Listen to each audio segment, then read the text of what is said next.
Welcome to the Silent Empires, a place where stories unfold slowly, power moves quietly, and every shadow has a history behind it.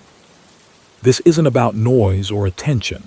It's about atmosphere, presence, and the kind of storytelling that stays in your mind long after the night ends. No ads, no interruptions, just uninterrupted stories for those who prefer the calm side of the dark. If this story kept you company tonight, take a moment to leave a like.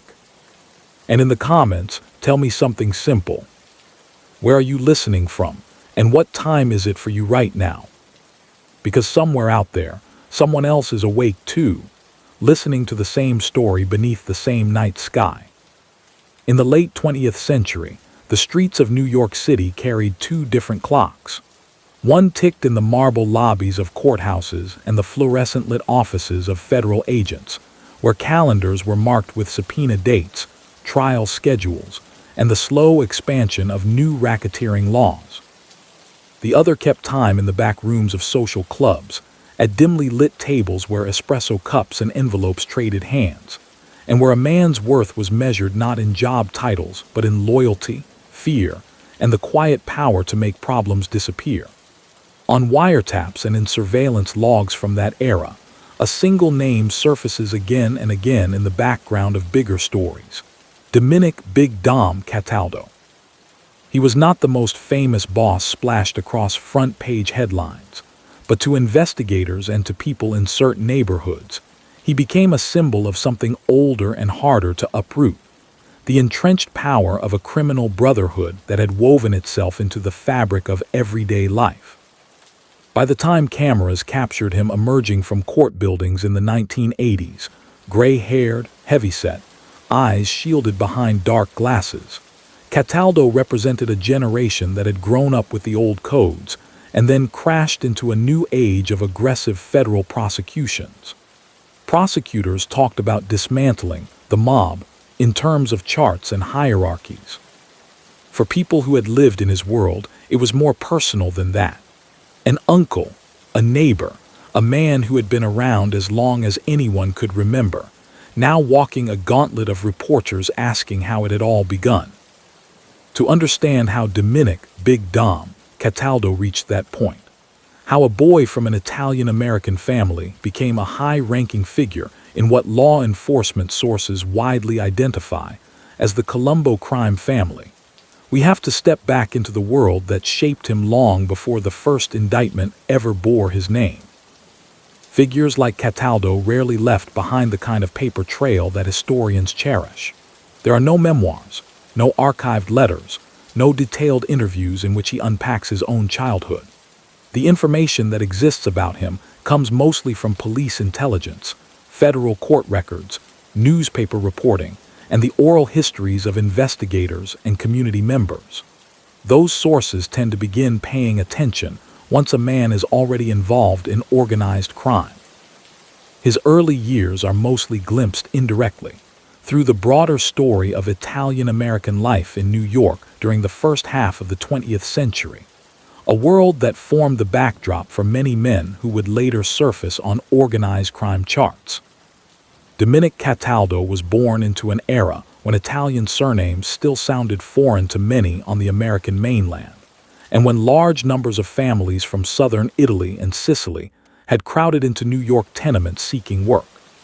The Cataldo name itself traces back to those regions, and public records and later law enforcement accounts place him firmly within the tight-knit universe of New York's Italian-American enclaves. In those neighborhoods, the boundaries between family, church, and street life were porous. Children grew up in apartments where grandparents spoke dialects from the old country, where religious icons hung on the walls, and where the front stoop served as a living room on hot summer nights. The men who set the tone in those communities often fell into two categories. There were the laborers, dock workers, construction men, factory hands, who rose before dawn and returned home with calloused hands and pay envelopes that never seemed quite enough. And there were the smoother figures seen less often in daylight, men who wore pressed suits even on ordinary weekdays, who held court in cafes and social clubs, and whose names were whispered with a mixture of respect and fear. To a boy coming of age in that environment, both groups were part of the landscape. One represented honest struggle under difficult conditions. The other appeared to represent an escape from it. The structural forces at work were powerful. Italian immigrants and their children often faced harsh discrimination in housing, employment, and policing. Job ads could specify "no Italians." Landlords could reject would-be tenants with impunity, and police attention in certain neighborhoods was as likely to be hostile as helpful. Against that backdrop, informal networks of mutual aid developed. Neighborhood figures who could help with a rent dispute, find someone work off the books, or mediate a conflict. In many places, those networks overlapped with what would solidify into the American Mafia, what its own members called Cosa Nostra.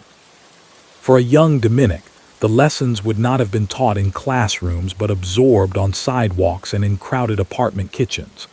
Adults talked around children, not to them, but certain messages were unavoidable. Family was everything. You did not complain to outsiders. You did not bring the police into neighborhood issues. You looked after your own and expected the same in return. These attitudes were not unique to criminal families. They were common in many immigrant communities wary of outside authority. But in areas where organized crime had already taken root, they meshed seamlessly with the mafia's own code of silence and loyalty. The Great Depression cast a long shadow over those formative years. Jobs were scarce, tempers short. Young men saw their fathers humiliated by economic circumstances beyond their control. For some, that humiliation lodged deep and never quite healed. Legitimate work, when it could be found, meant long hours for low pay with little security. Side hustles were common, off-the-books labor, informal lending, running small games of chance in back rooms. The line between making ends meet and stepping into outright illegal enterprise could be thin, and in many neighborhoods, seasoned gamblers, bootleggers, and enforcers stood ready to recruit the spirited or the desperate. By the time Prohibition ended in 1933, the underworld infrastructure that had grown rich supplying illegal alcohol did not simply vanish. Its leaders, largely drawn from Italian, Jewish, and Irish networks, had built relationships with corrupt officials, learned to launder money, and developed the capacity for intimidation when required. In New York, that generation reorganized itself more systematically, leading to the structure later known as the Five Families. One of those, headed in the post-Prohibition years by the devout and business-minded Joseph Prophesy, would evolve into what historians and law enforcement sources call the Colombo crime family. It would be within that orbit, years later, that Dominick "Big Dom" Cataldo's name would appear. In the 1930s and early 1940s, however, the concerns of a boy in those neighborhoods were more immediate. He would have walked past longshoremen's hearing halls, watched men crowd around foremen hopping to be picked for a day's work on the docks, seen local storekeepers pay quiet respect to certain customers. The church loomed large as well. Sunday Mass was a gathering place that both respectable families and underworld figures attended, the latter often cutting conspicuous figures with their tailored suits and generous donations. Young eyes could not help noticing who seemed to command deference. World War II brought another upheaval. Across the city, Italian-American families watched sons and brothers drafted into service. Some underworld figures went to war and returned hardened in different ways. Others found ways to avoid conscription. Whether Dominick himself wore a uniform is not clearly documented in the public record. Like many details of his private life, it remains obscure, but the war reshaped the world around him regardless. The American state grew stronger and more intrusive. The economy boomed in its aftermath, and the ports, factories, and construction sites where many Italian Americans worked became even more crucial to national life. That post-war prosperity, paradoxically, created rich opportunities for organized crime. The construction boom meant labor unions with real bargaining power and pension funds worth infiltrating. The growth of suburbs and highways created new rackets around trucking and waste management. In many industries, union locals and work crews remained heavily Italian, providing a natural bridge for figures connected to Cosa Nostra. This was the era when men like Joseph Prophesy consolidated control over certain Brooklyn and Queens neighborhoods, blending old-world church-going respectability with the ruthless enforcement tactics of modern organized crime. For someone like Cataldo, coming into adulthood in this milieu, the options presented themselves within a largely closed world. The path of open social mobility, university education, white-collar work, was far less accessible to many Italian-American youths of his generation than it would be to their children and grandchildren. The more typical choices were familiar. Follow fathers and uncles into manual labor, try to catch on with the city in civil service, or step closer to the humming activity that seemed to center around certain cafes, clubhouses, and social halls. Law enforcement affidavits and later journalistic reconstructions describe Cataldo as a man who, by the middle decades of the 20th century, had firmly planted himself on the underworld side of that line. The specifics of his initial involvement, who first brought him into which crew, what early tasks he might have performed, were never fully laid out in trial transcripts, but patterns from similar careers allow historians to sketch the general contours. Young men who would later be recorded as capos or soldiers seldom began in grand fashion. They started as lookouts at dice games, drivers for older figures, errand runners trusted to carry messages or small sums of money without talking out of turn. In neighborhoods where the Prophesy organization held sway, a reputation for reliability in such minor roles was the first rung on a ladder that could lead, over many years, to formal entry into the mafia. That path required more than a willingness to break the law. It demanded discipline, a capacity to keep quiet under pressure, and an understanding of the unspoken rules that govern disputes and alliances. Men who rose within this system often did so not by making dramatic gestures, but by being perpetually present, useful, and discreet. The Cataldo name appears in later sources not just attached to Dominick, but to other male relatives, suggesting that by the time he was entering his 30s and 40s, his family had become enmeshed in the social networks around one of New York's crime families. In communities where the lines between legitimate and illegitimate business were blurred, that could mean a complex daily reality. A man might own a small stake in a restaurant or trucking company while also collecting on high-interest loans or quietly overseeing illegal gambling machines. As long as no one talked too loudly, and as long as neighborhood peace was maintained, many residents might accept this arrangement as an uncomfortable normal. Those who later investigated Cataldo describe him as emblematic of a certain type of mid-century underworld figure, not a flamboyant celebrity gangster, but a solid presence in his territory, known to those who needed to know and largely invisible to casual outsiders.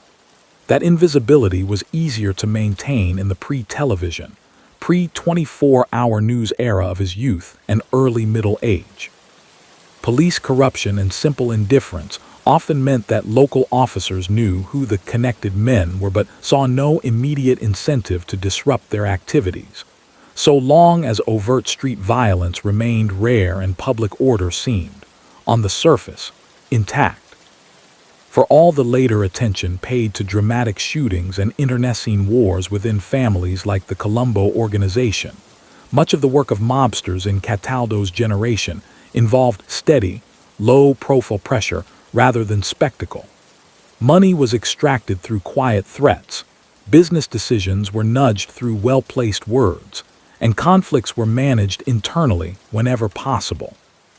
Growing up in a community where such patterns had been in place for decades, a young man could absorb them as part of the natural order of things. By the time law enforcement would later label him a capo, or captain, responsible for supervising crews of men and overseeing particular rackets, the mentality underpinning that role had been shaped by years of small, incremental choices in his earlier life.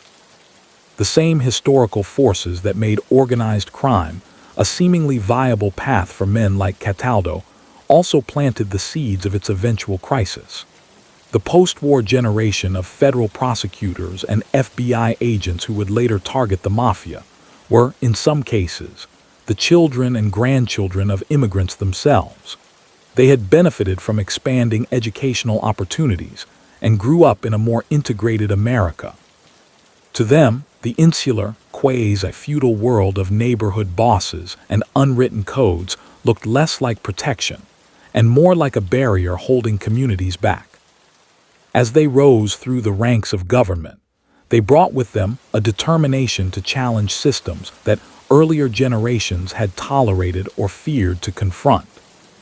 In Dominick Cataldo's early life, this looming conflict was barely visible. The legal tools that would one day be used against him, such as federal racketeering statutes, did not yet exist. Surveillance technology was primitive by later standards. The press covered spectacular crimes but often gave little sustained attention to the everyday machinery of extortion, illegal gambling, and labor racketeering. Young men of his cohort could reasonably believe that, if they were careful, they could build long careers in the shadows, earning respect in their circles and providing materially for their families in ways that conventional employment often could not. What emerges from the scattered record, then, is not a detailed diary of Cataldo's boyhood, but a clear picture of the forces arrayed around him. The crowded apartments of Italian-American neighborhoods, the dual presence of church and underworld, the limited avenues for advancement, the long-standing presence of organized crime as both a source of exploitation and, in some eyes, a perverse form of stability. Within that world, Dominick "Big Dom" Cataldo grew from an anonymous child into a man who, decades later, would walk past banks of cameras as a symbol of the very system that had once seemed invisible. The transition from a youth shaped by those circumstances to a figure significant enough to appear in federal indictments and organized crime intelligence reports did not happen overnight. It was the product of years in which the habits and expectations learned in his formative environment hardened into a worldview. Distrust of official authority, reliance on closed circles of loyalty, and an acceptance of coercive power as a normal part of settling disputes and building influence. Those are not qualities unique to one man. They are characteristic of a subculture that had taken root long before he was born. What would distinguish Cataldo, eventually, was the degree to which he rose within that subculture, and the clashes that would follow when the wider society finally turned its full attention to dismantling the world that had formed him. As Dominick Cataldo moved from youth into adulthood, the neighborhood world that had seemed so permanent in his childhood was already shifting beneath the surface. The loose networks of bootleggers and neighborhood toughs that had grown strong during Prohibition were now being codified into something more structured and secretive.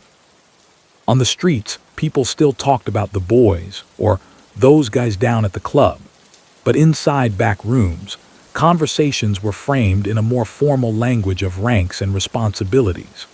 What law enforcement would later call the Prophesy crime family was tightening its grip on specific territories and industries, and for a young man with roots in those neighborhoods, that organization's presence was impossible to ignore. Cataldo's early steps into that world were, as with most of his contemporaries, almost entirely undocumented. Men in his position did not fill out applications or give interviews, but later law enforcement accounts, built from informant testimony and years of surveillance, converge on a basic outline. By the middle of the 20th century, Dominick "Big Dom" Cataldo had become involved with the Prophesy organization that would later be renamed the Colombo crime family. Close observers of that underworld describe him as one of the many steady, unremarkable-looking neighborhood figures who, over time, assumed increasingly trusted roles within the organization's day-to-day operations. In those years, the Prophesy family operated under a kind of dual identity. Outwardly, Boss Joseph Prophesy projected the image of a devout, conservative businessman. He attended church regularly, donated money to religious institutions, and ran legitimate olive oil and food import businesses. In the neighborhoods under his influence, that religious and family-oriented image was not just personal. It was part of how the organization rooted itself in the community. Priests saw men like prophesy at Mass, shopkeepers saw them as reliable customers, and families encountered them as benefactors at local events. At the same time, behind that facade, the organization collected illegal gambling revenues, controlled bookmakers, infiltrated union locals, and enforced its will through the quiet but unmistakable threat of retaliation. For someone like Cataldo, the mechanics of entry into this environment would have followed a familiar pattern. As a young adult, he would have been seen running small errands for older men whose connections were well understood in the neighborhood, but never spoken of too directly. Perhaps he was entrusted to deliver an envelope from a back office to a local bookmaker, or to drive a man to a meeting where the subject matter was kept discreetly vague. The specific assignments are not recorded, but the logic of recruitment in that era is well documented. Reliable young men from certain families and blocks were observed, tested with low-risk tasks, and if they proved dependable, drawn further in. The pressures facing these young men were not only economic but cultural. Respect within the neighborhood flowed differently than in the broader American society. A man might hold a legitimate job but still be regarded as marginal if he lacked connections or influence. By contrast, someone associated with the organization, especially someone who had the ear of a respected older figure, could move through the neighborhood with a confidence and authority that left an impression on observant younger eyes. Over time, those social signals could make underworld involvement feel less like a deviation and more like a recognized path to adult status, even if it meant operating permanently in the shadows. As the 1950s began, pressure on that shadow world intensified. In 1957, a state police raid on a gathering of mob figures in the small town of Appalachian, New York, exposed to the wider public what insiders had long known. There was a national network of organized criminals, heavily dominated by Italian-American leaders, who coordinated their activities and arbitrated disputes across city and state lines. The Appalachian meeting did not involve Cataldo directly. His name does not appear among those detained, but its fallout affected him and every man in his orbit. After years of half-hearted attention, federal and state agencies were now forced to admit that the mafia was real, organized, and powerful. In the years following Appalachian, the FBI and local police departments built dedicated units to track organized crime. They began assembling index cards and files on suspected members and associates. The process was imperfect and often based on informant gossip or fragmentary surveillance, but it gradually produced working lists of men believed to be part of, or close to, families like prophesies. By the early 1960s, the name Dominick Cataldo was, according to later declassified and summarized law enforcement materials, one of those that appeared in connection with the Prophesy organization. He was not a boss or even a headline figure, but in the quietly obsessive paperwork of investigators, he had moved from anonymity into the category of men worth watching. Internally, those years were turbulent for the Prophesy family. Many lower-ranking members and associates had grown resentful of what they saw as Prophesy's heavy-handed demands for tribute. Payments known as dues or kicks flowed upward from crews to captains to the boss, and grumbling about their size and fairness was common. In 1961, that discontent erupted into open conflict when a faction led by the Gallo brothers challenged Prophesy's leadership, sparking a drawn-out internal struggle that would eventually claim multiple lives and fracture long-standing alliances. For rank-and-file figures like Cataldo, the period demanded careful navigation. Choosing the wrong side could be fatal. Hesitating to choose at all could be interpreted as disloyalty.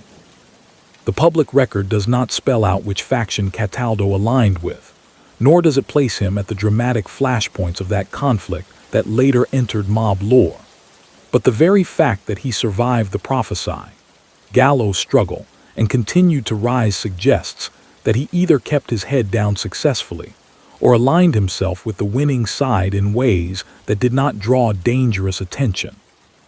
When Joseph Prophesy died in 1962 and the family leadership eventually fell to Joseph Colombo, men who had shown themselves to be steady and reliable under pressure were valuable. The organization, battered but intact, needed experienced figures to stabilize its operations. Under Joseph Colombo, the family entered a strange period of both increased power and unprecedented public visibility. In 1970, Colombo helped found the Italian-American Civil Rights League, ostensibly an organization to combat stereotypes and discrimination against Italian Americans. In practice, federal investigators and many journalists saw the League as a vehicle that allowed him to present himself as a community leader while deflecting attention from his criminal activities. Rallies drew thousands. Celebrities lent their names.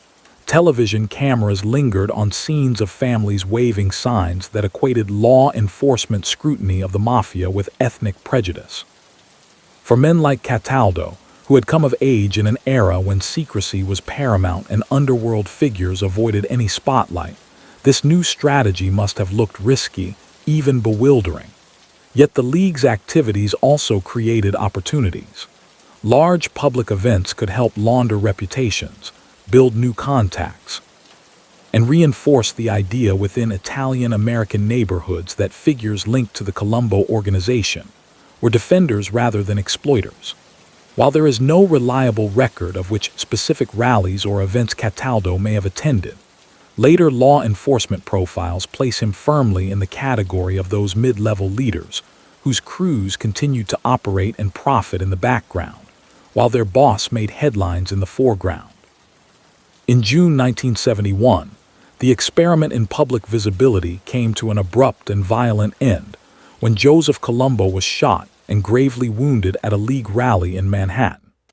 The attack, carried out in front of cameras and thousands of witnesses, left him incapacitated and eventually led to a reconfiguration of power within the family that now bore his name.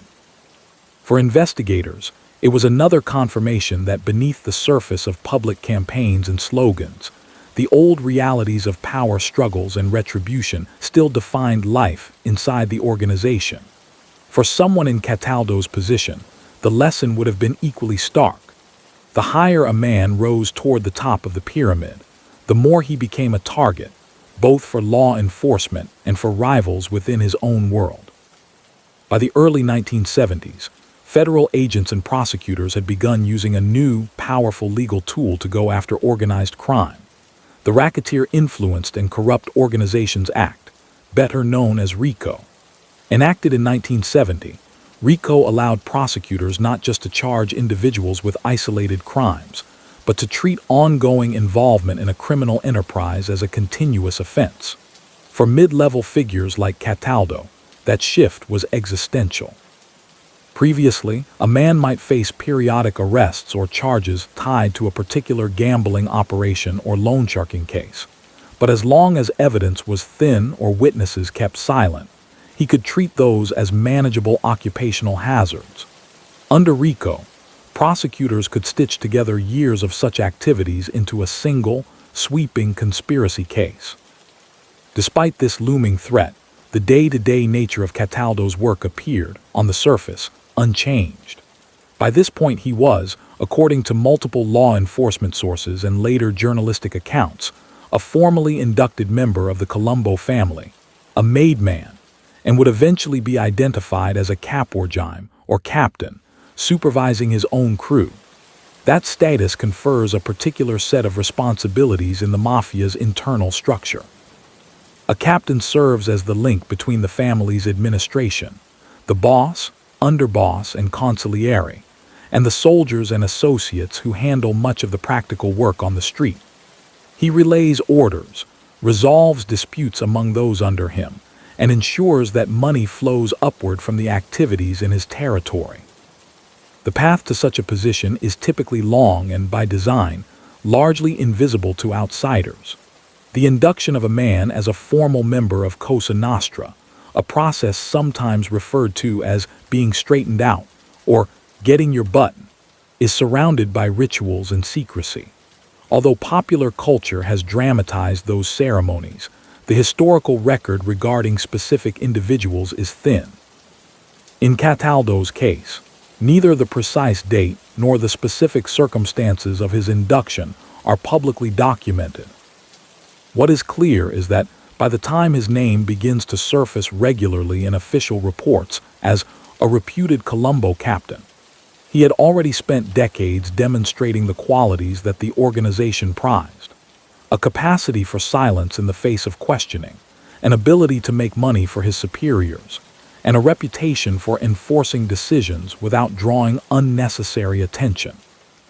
Family ties also played a role in his consolidation of position. Dominick's brother Joseph would himself be identified by investigators as a member of the Colombo organization, underscoring how kinship networks overlapped with criminal structures. Brothers, cousins, and in-laws often worked together or within parallel crews, deepening trust, but also binding entire families to the fortunes of the organization. In communities where extended families frequently lived within a few blocks of one another, that fusion of blood and business reinforced the sense that involvement in the mafia was not just an individual choice, but, increasingly, a family trajectory. The kinds of activities that fell under Cataldo's supervision were typical of mid-century New York mob operations. Illegal gambling remained a steady source of revenue. Numbers games, sports betting, and card rooms operated in the back of storefronts or out of private apartments. Loan sharking, lending money at extremely high interest rates, backed by the implicit promise of repercussions for those who fell behind, provided another lucrative stream. These rackets did not produce the sensational headlines that accompanied large narcotics busts, but they inflicted a different kind of prolonged harm on the communities where they operated. Small business owners, facing cash flow problems or denied credit by banks, could be drawn into debt cycles that were difficult to escape. Wage earners who gambled heavily could find themselves owing more than they could repay, vulnerable to coercion. In many neighborhoods, the fear that surrounded these operations ensured compliance without overt displays of force. People understood that those who resisted too strongly or spoke too openly might face retaliation, even if the specifics of how and by whom were left unsaid. Law enforcement accounts from the period describe how figures like Cataldo maintained order through a carefully calibrated balance of approachability and intimidation.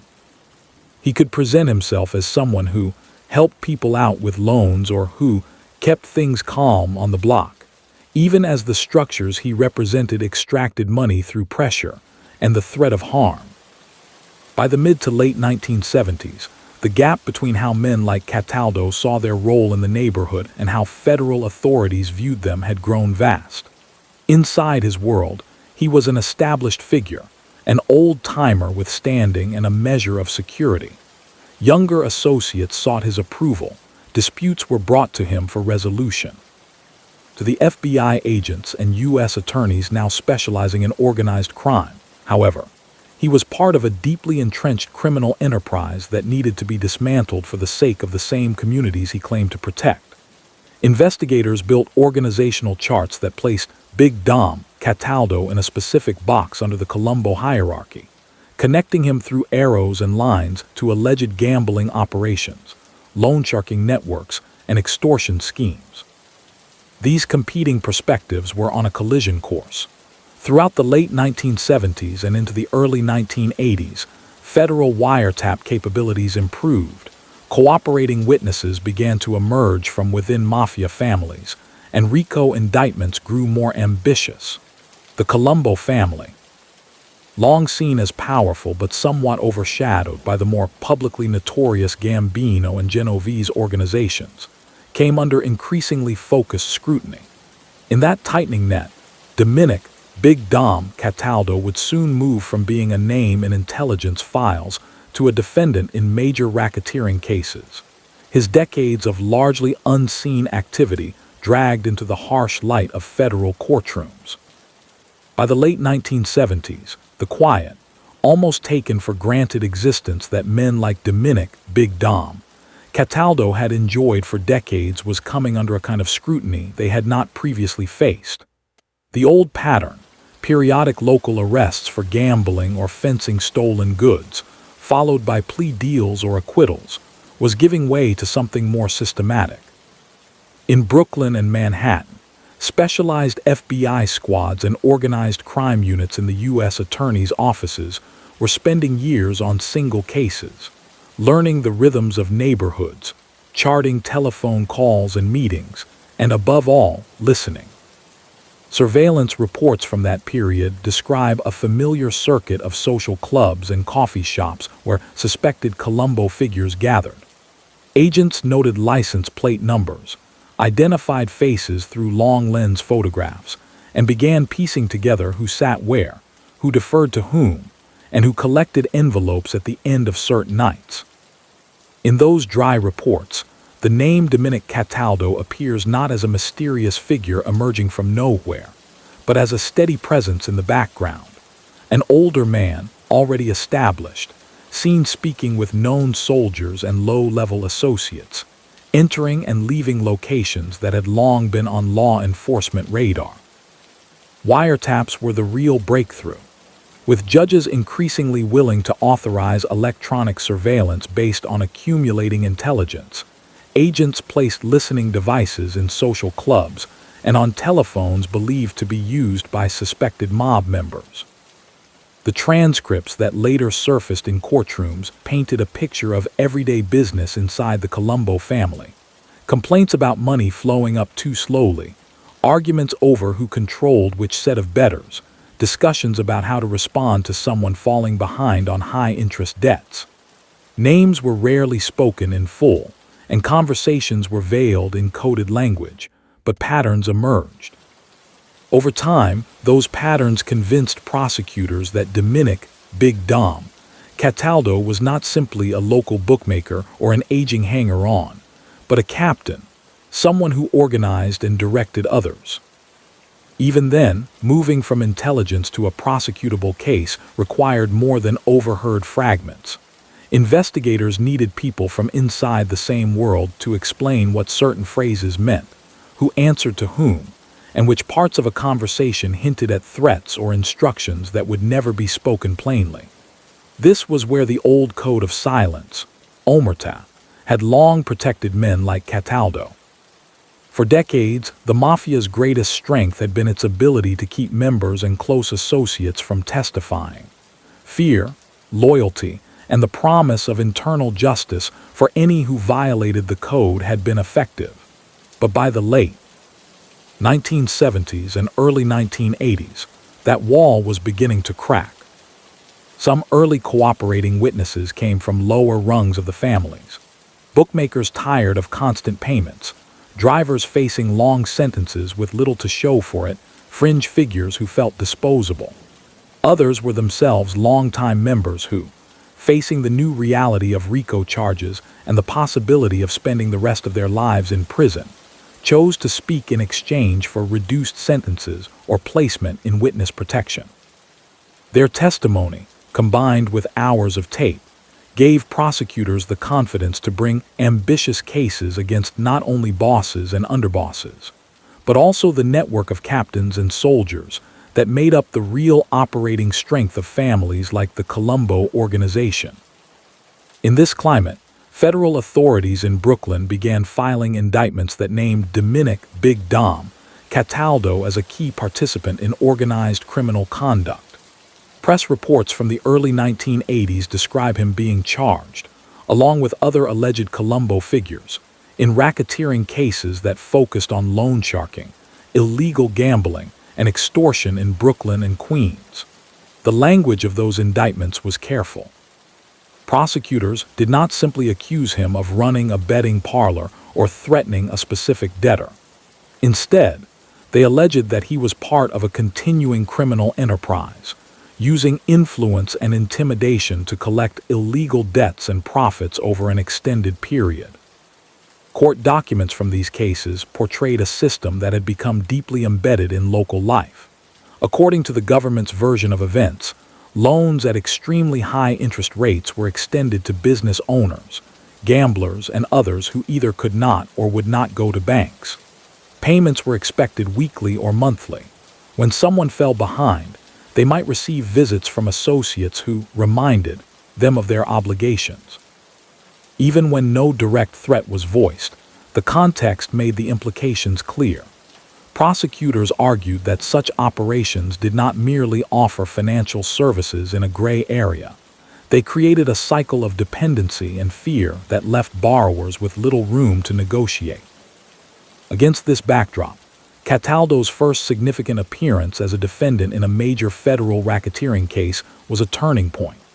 In the courtroom, the man newspapers had begun to refer to as a reputed Colombo captain cut a figure that contrasted sharply with the cinematic image of brash, flamboyant gangsters. Contemporary accounts describe him as reserved, physically imposing but not theatrical, often dressed in dark, conservative suits. In pre-trial hearings and later during trial itself, he spoke little, leaving arguments to his attorneys. That silence, long a survival tactic in his world, now acquired a different meaning under the fluorescent lights and stenographers' taps of the federal courthouse. Prosecutors laid out their case methodically. They played segments of wiretapped conversations in which men discussed "our friends" and "the people upstairs" in the context of settling gambling debts and dividing proceeds.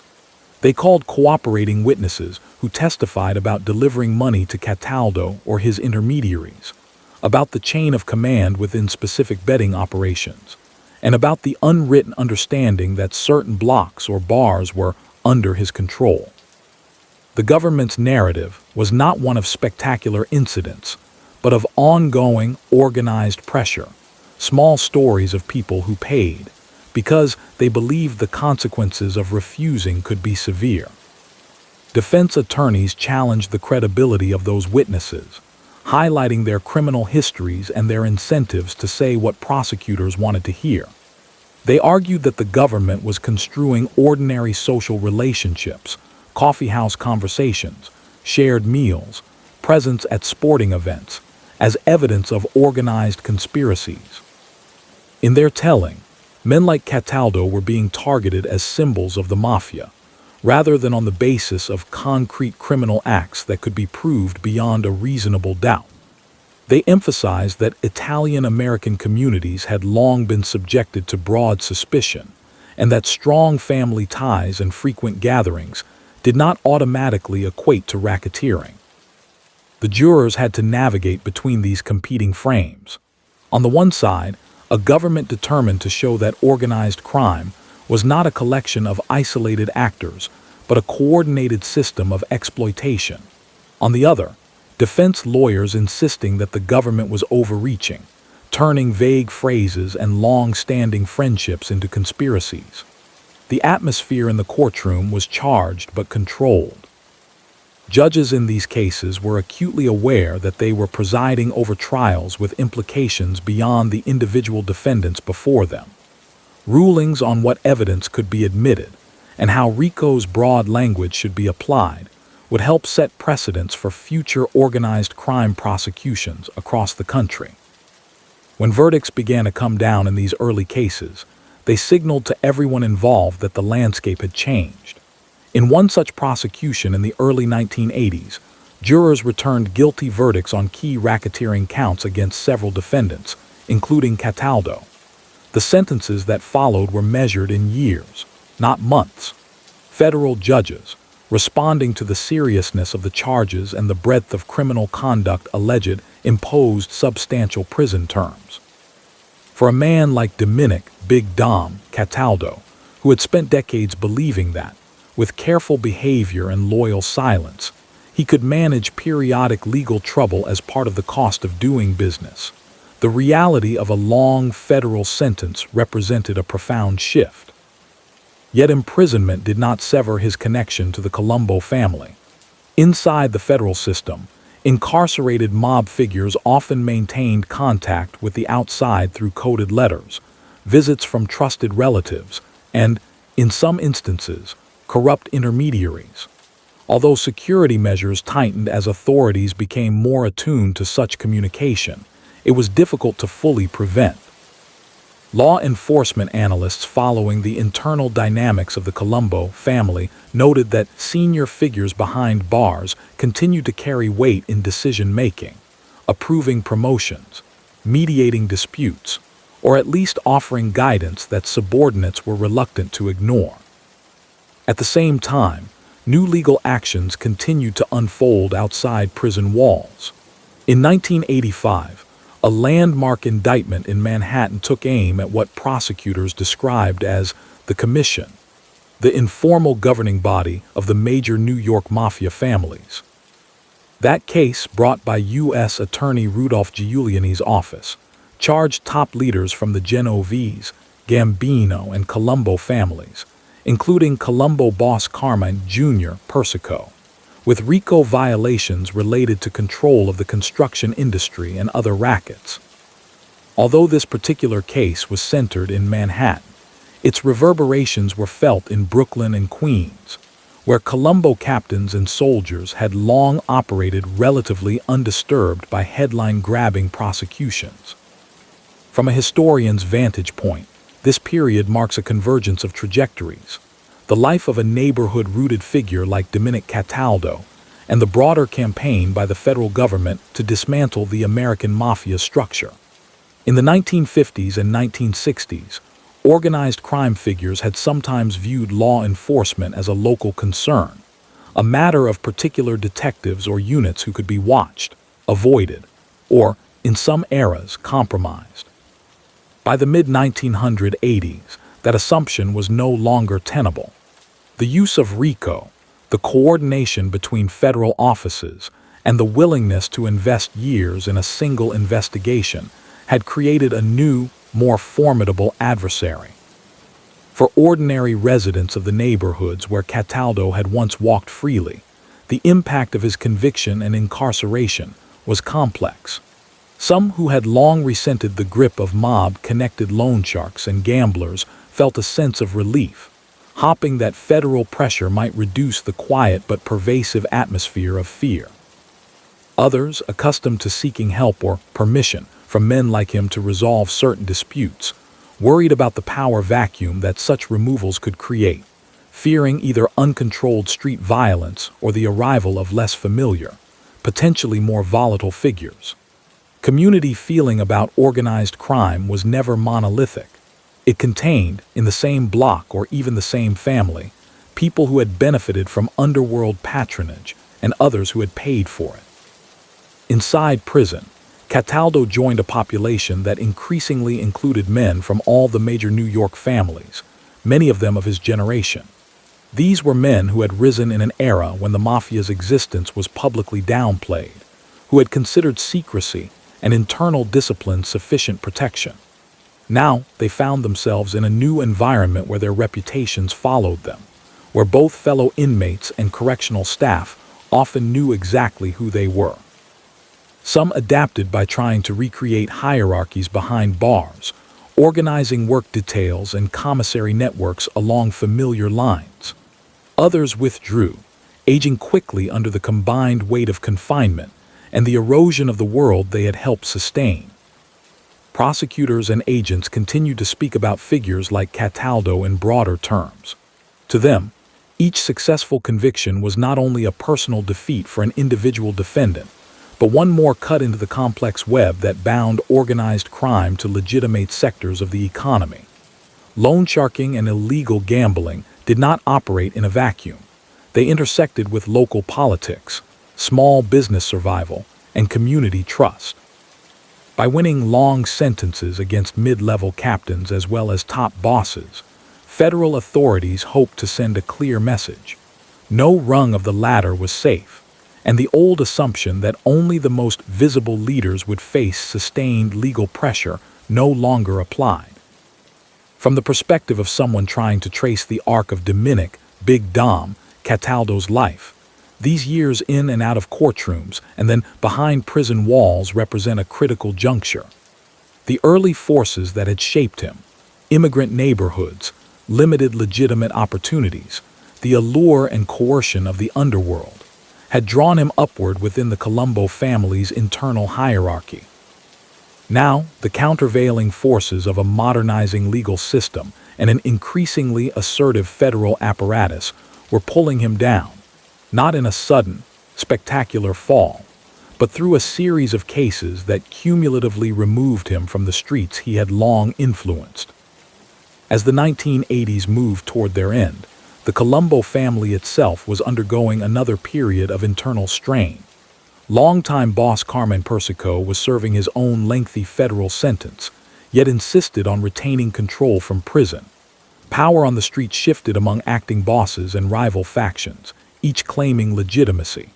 The atmosphere grew tense, alliances frayed. For men like Cataldo, already incarcerated, the family's internal battles presented a bitter irony. They had spent their lives operating within a system that prized unity and obedience to a recognized hierarchy. Now, as they watched from behind bars, that hierarchy was fragmenting, and younger, more aggressive figures were steering the organization into an era of renewed internal violence and public chaos. In that sense, the legal conflicts that defined Dominick, Big Dom, Cataldo's later years were not only personal struggles against specific charges.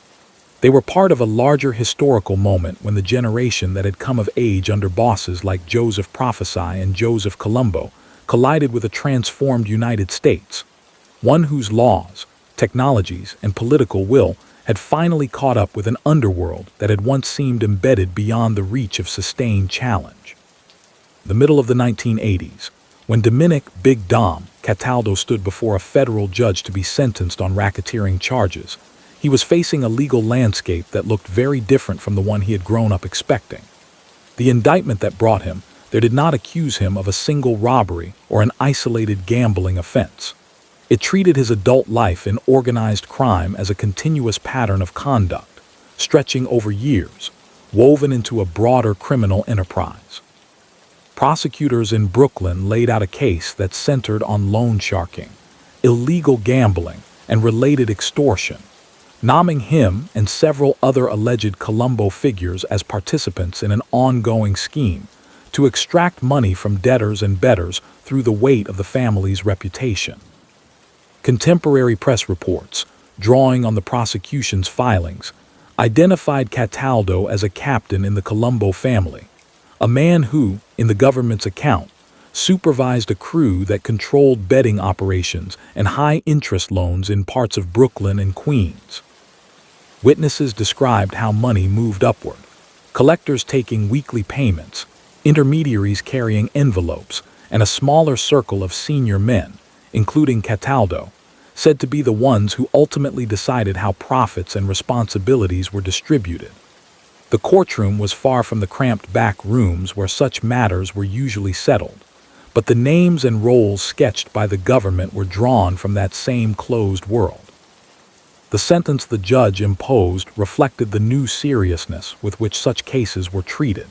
Instead of a brief stint in a city jail or a suspended term, the kind of penalty that had often greeted gambling-related convictions in earlier decades, Cataldo received a substantial federal prison sentence measured in many years.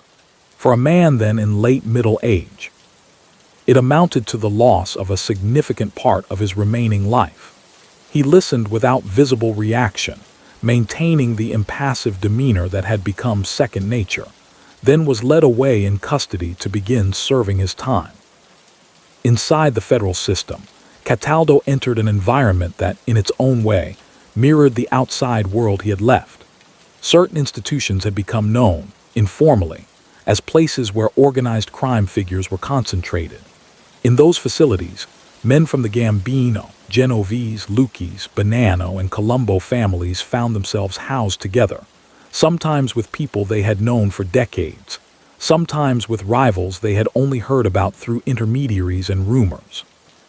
Hierarchies reformed in miniature. seating arrangements in recreation areas and dining halls, control over television sets or card games, even the quiet ordering of cues for phones.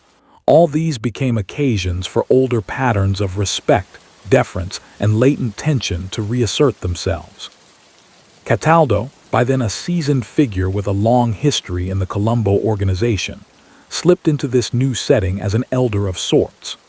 Inmates who shared time with him later recalled to investigators that he was not a man given to idle conversation, but he carried himself with the self-assurance of someone long accustomed to being consulted rather than directed. He was part of a cohort of older New York mobsters who had built their careers on illegal gambling, loan sharking, and union manipulation, racketeering that, for many years, had been treated by wider society almost as a shadow economy rather than as a fundamental challenge to the rule of law. While he was adjusting to life behind bars, the world he had left continued to be shaken by events that brought even more intense pressure on his organization. In Manhattan, federal prosecutors had turned their attention to what they described as the Commission, the informal body said to coordinate the major New York mafia families. In 1985, they unsealed an indictment that charged leaders of the Genovese, Gambino, and Colombo families with using their collective power to control key aspects of the construction industry and other sectors. Among those named was Carmine Jr. Persico, identified as the Colombo boss and long a dominant force in the family to which Cataldo belonged. The so-called commission case did not place Cataldo himself in the dock.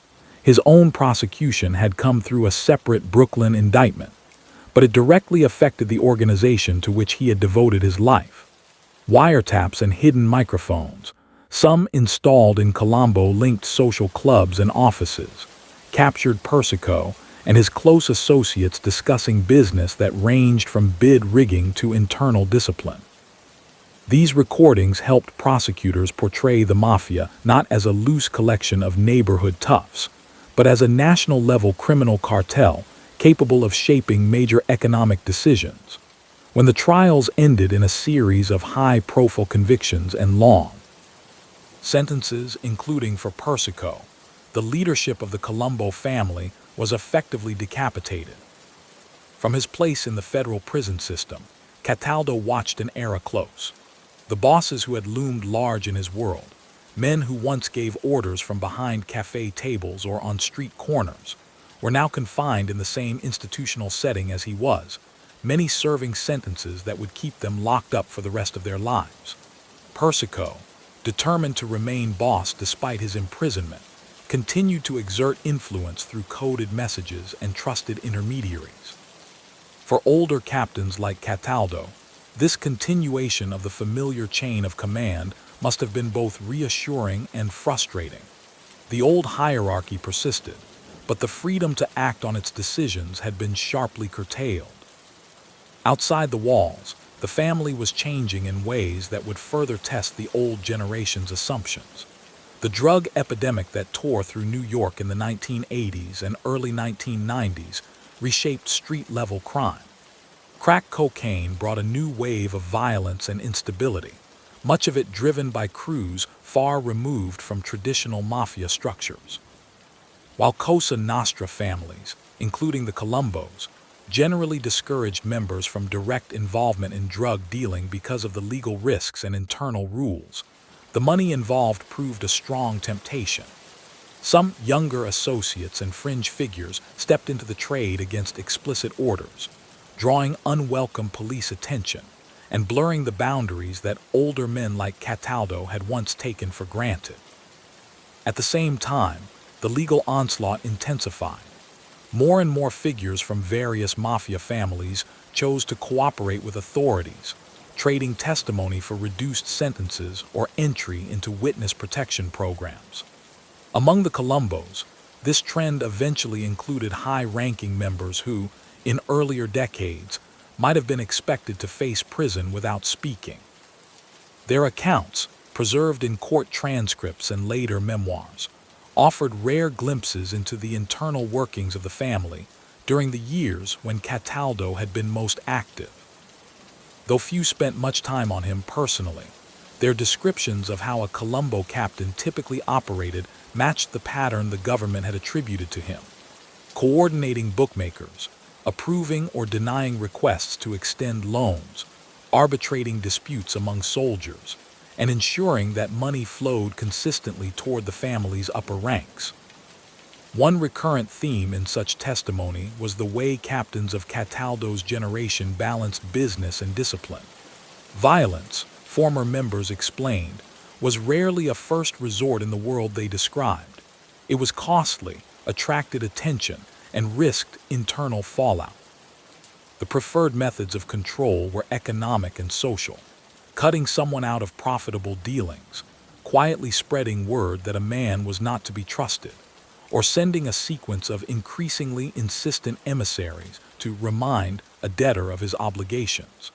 Physical force remained in the background as an understood possibility, but much of the day-to-day enforcement relied on the intangible power of reputation and fear. In that environment, someone like Cataldo, with decades of association and a recognized position, commanded influence simply by virtue of who he was. As the 1990s began, the Colombo family, weakened by external pressure and internal strain, lurched into one of the most destructive episodes in its history. A power struggle erupted between a faction loyal to the imprisoned Persico and a group rallying around acting boss Victor Orna, who argued that he should be formally confirmed as head of the family rather than treated as a temporary stand-in. The resulting conflict, often referred to in the press as the Colombo War, led to a series of shootings on New York streets, with gunmen from opposing sides targeting each other in broad daylight. Dozens of people were killed or wounded, including innocent bystanders caught in the crossfire. Cataldo's name does not figure prominently in accounts of this violent period, a reflection of the fact that he was by then deep into serving his federal sentence. Yet his absence did not mean that his generation's influence had vanished. Many of the combatants on both sides of the internal war had come up in the same world he had occupied, a world of crews, backroom deals, and loyalties tied to particular captains and bosses. The lines of allegiance that fractured under the strain of the Orna-Persico dispute ran through people and structures that had been in place for decades. From prison, older figures like Cataldo could watch, through visitors' accounts and news reports, as the carefully nurtured aura of controlled power that had long surrounded the family gave way to something far more chaotic and publicly destructive. Law enforcement, horrified by the brazenness of the shootings and determined to seize the moment, poured resources into investigating the Colombo War. Cooperative witnesses multiplied. Some younger members, facing the dual prospect of retaliatory violence from rivals and long prison sentences from the government, concluded that their best chance for survival lay in testifying. Their stories, like those of earlier cooperators, painted a picture of a family riven by mistrust, its discipline eroded, its traditional command structure fraying. In that environment, the model of a low-profile, methodical captain exemplified by older men such as Cataldo seemed almost out of step with the new reality. If the 1980s had marked the beginning of the end for the old style of mafia power in New York, the early 1990s hastened its collapse. For Cataldo personally, these years were spent largely in the regulated routine of federal custody. Age and the accumulated stress of confinement began to leave their mark. Prison medical records, where available, show a familiar pattern for long-term inmates of his generation: chronic conditions emerging or worsening, mobility declining, regular trips to institutional clinics becoming part of the weekly rhythm. Men who had once held sway over blocks and businesses now lined up for medications under the watch of correctional staff. Yet even as his physical circumstances narrowed, the reputation that Cataldo had built over decades still carried weight among those who knew his name. To younger mobsters who had grown up hearing about him, he represented a particular kind of old guard figure. someone who had joined the mafia in an era when it was both more embedded in local life and less exposed to sustained legal attack, who had risen to a position of authority through patience and consistent conduct, and who, when the full force of the new laws came down, had accepted a long sentence without turning state's evidence. Within that subculture, such behavior was still valued, even as the practical costs of maintaining it became ever clearer to prosecutors and agents.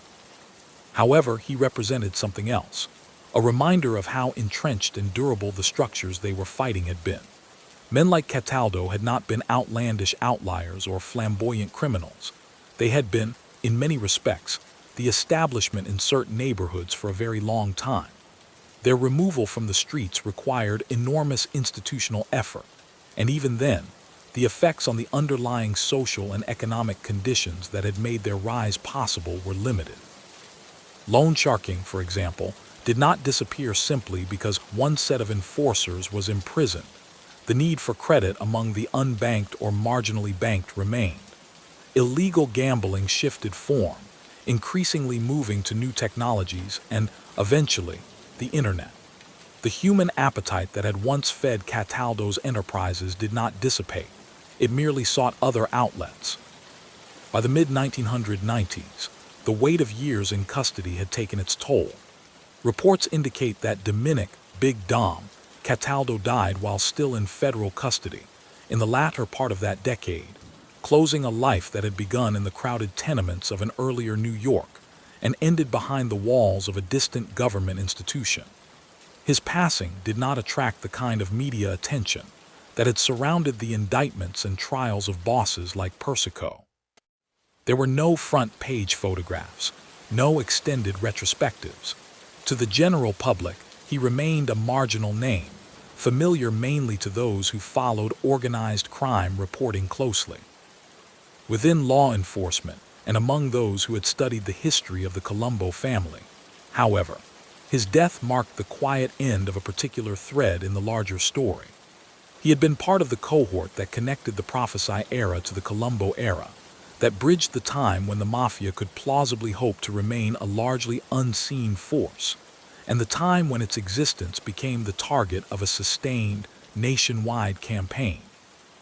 His career illustrated both the adaptability of organized crime, its ability to root itself in community life, and to adjust to new economic opportunities, and the eventual limits of that adaptability in the face of a modern, coordinated legal assault.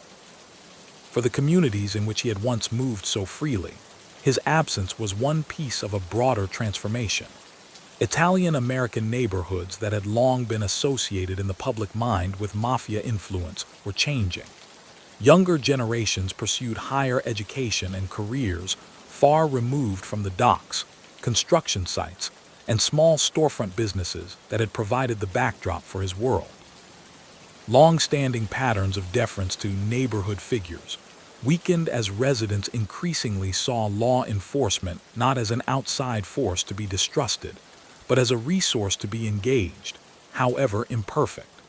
The codes of silence that had once protected men like Cataldo lost some of their hold.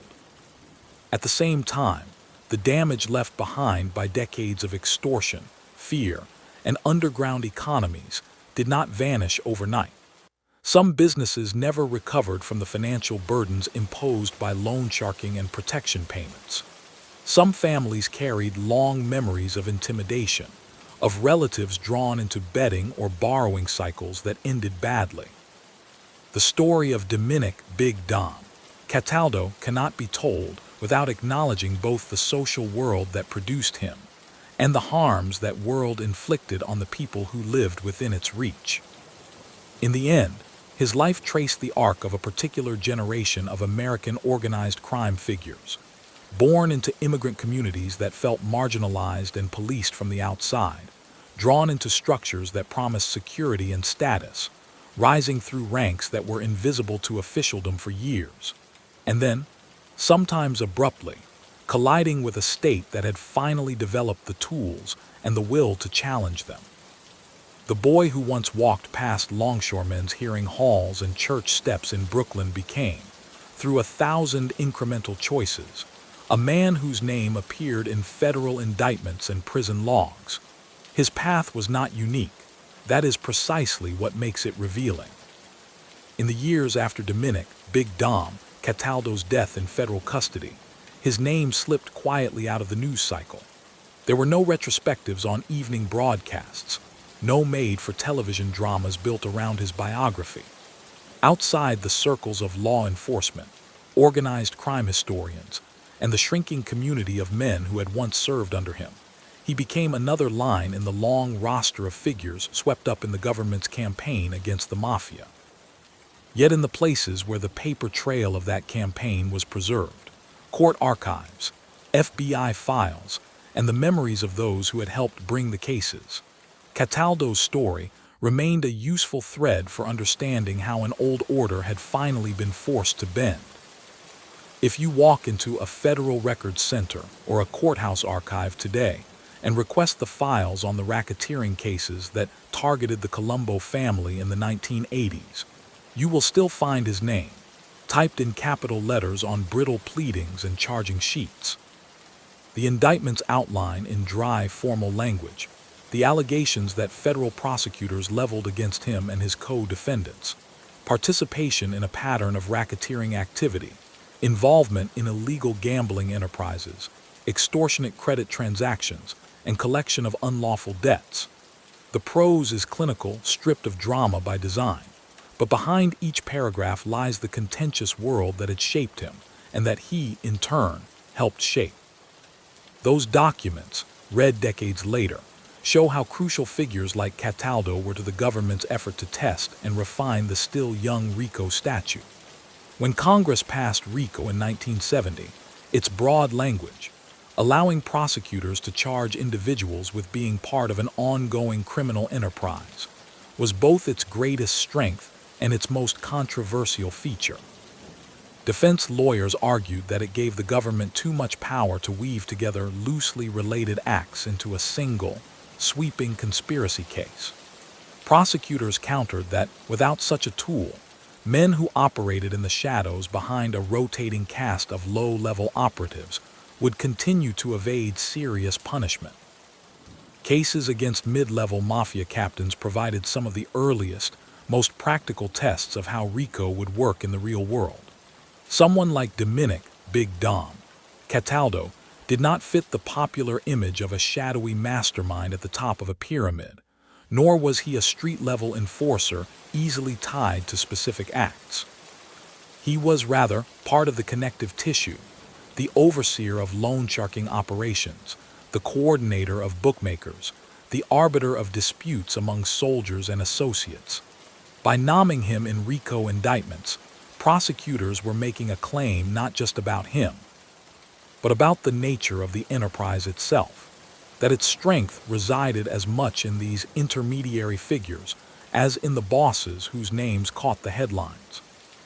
Appellate opinions from the late 1980s and early 1990s, reviewing RICO convictions from New York and other cities, often cite cases structurally similar to those brought against the Colombos.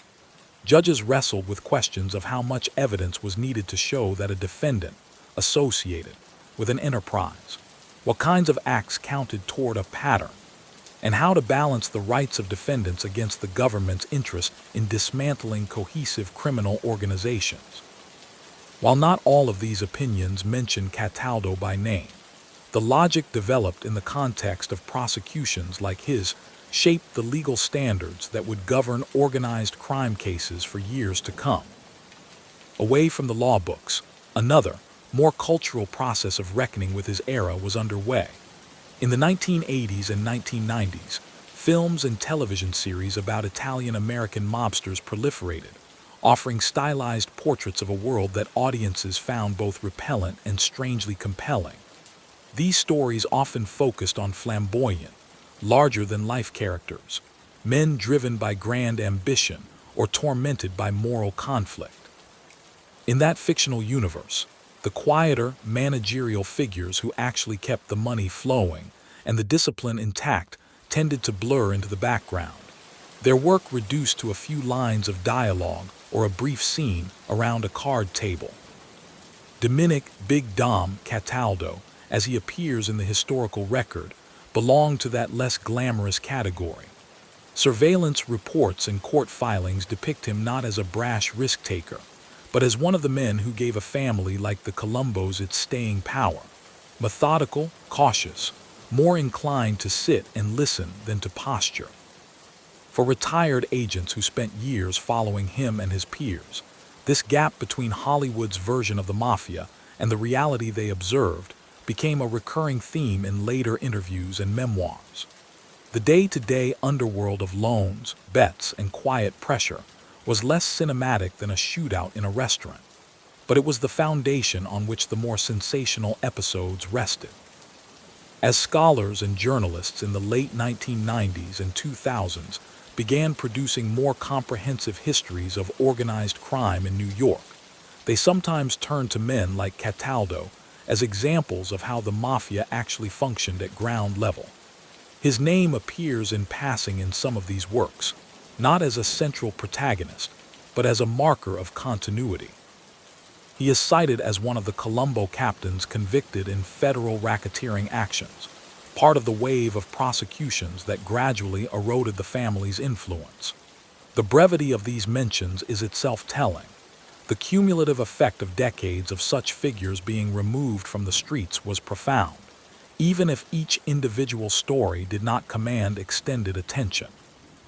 These later accounts often emphasize the tension between the limited personal detail available about someone like Cataldo and the broader patterns that his career illuminates. Unlike some higher-profile mobsters who granted interviews or inspired biographies, he left no first-person narrative. We do not have his reflections on why he chose the path he did, how he felt when the RICO indictments came down, or what he thought of the younger generation that plunged the Colombo family into open warfare in the early 1990s. What we have instead are glimpses: his presence in surveillance logs, his role as described by cooperating witnesses, his photograph outside a courthouse, the dates marking his confinement and death. For historians committed to avoiding speculation, this scarcity of personal testimony imposes real limits.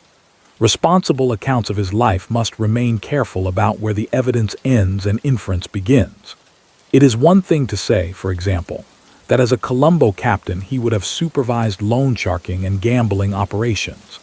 That claim is supported by court records and consistent with what is known about the structure of the family. It is another thing entirely to invent private motivations or imagined scenes for which no documentation exists. In that sense, Cataldo's story stands as a case study in the ethics of writing about figures whose lives unfolded largely in secrecy by design. At the same time, this very opacity mirrors a central feature of the system he served. Cosa Nostra thrived, for decades, on its ability to leave as few traces as possible. Men were discouraged from keeping written records, from using telephones loosely, from putting anything in a form that might one day sit in a file on an investigator's desk. Decisions were communicated face to face, in places believed to be safe from eavesdropping. That culture of secrecy, while ultimately breached by wiretaps and informants, left deep gaps in the historical record that no amount of later research can fully fill. When former federal agents and prosecutors speak today about the men they pursued in those years, they sometimes draw a distinction between personal impressions and structural realities. About someone like Dominick "Big Dom" Cataldo, they might recall, in general terms, that he was courteous during arrests or maintained a certain restrained demeanor in court. But they also stress that individual manner did not lessen the impact of the enterprises he oversaw. For every polite conversation at a courthouse door, there were dozens of debtors whose lives were constrained by fear of what might happen if they failed to pay, bookmakers who operated under constant pressure to meet weekly quotas, and small business owners who quietly diverted cash to cover their obligations to the crews that came by. In the neighborhoods where he had once lived and operated, memory took more varied forms. Scholars who conducted fieldwork in former mafia strongholds during the 1990s and 2000s found a range of attitudes toward the older generation of mob figures. Some residents, particularly those who had never been directly entangled in loans or gambling, spoke of a time when things were more controlled, when certain crimes were said to be off limits and disputes among locals were handled without involving the police. Others, whose families had struggled for years under the weight of debt or quiet intimidation, offered a darker recollection, emphasizing the anxiety and constraint that came with knowing that refusal was rarely a viable option. In many such conversations, names blurred. People remembered guys from the Colombos, or the people who used to be around the club, rather than distinguishing among individual captains and soldiers. That blurring complicates any attempt to reconstruct a fine-grained picture of Cataldo's personal reputation at street level. It also underscores a truth that both law enforcement and historians have emphasized. The power of the mafia in communities like his did not rest solely on the charisma or cruelty of particular figures, but on the cumulative effect of a system that embedded itself into the local economy and social life. By the early 21st century, Italian-American organized crime no longer held the same grip on New York that it had in Cataldo's heyday. The major families, including the Colombos, still existed, but they were reduced in size and influence, their activities more constrained by constant surveillance and internal mistrust. Younger people from the communities that had once supplied a steady stream of recruits pursued different paths, aided by expanded educational opportunities and a social environment in which open association with the life was increasingly seen as backward rather than glamorous. The conditions that had made someone like Dominick, Big Dom, Cataldo a plausible neighborhood role model for certain young men in the 1950s and 1960s had, in many respects, eroded. Against this backdrop, his story assumes a different kind of relevance. Instead of being read primarily as a tale of individual rise and fall, it becomes a lens through which to view the interaction of structural forces, immigration and discrimination, economic marginalization and informal power structures, community loyalty, and the corrosive effects of organized exploitation. His trajectory, from the son of Italian immigrants in a Brooklyn neighborhood where official institutions felt distant or hostile, to a captain in one of New York's most notorious crime families, to an aging inmate who died in federal custody, tracks the contours of a larger historical arc.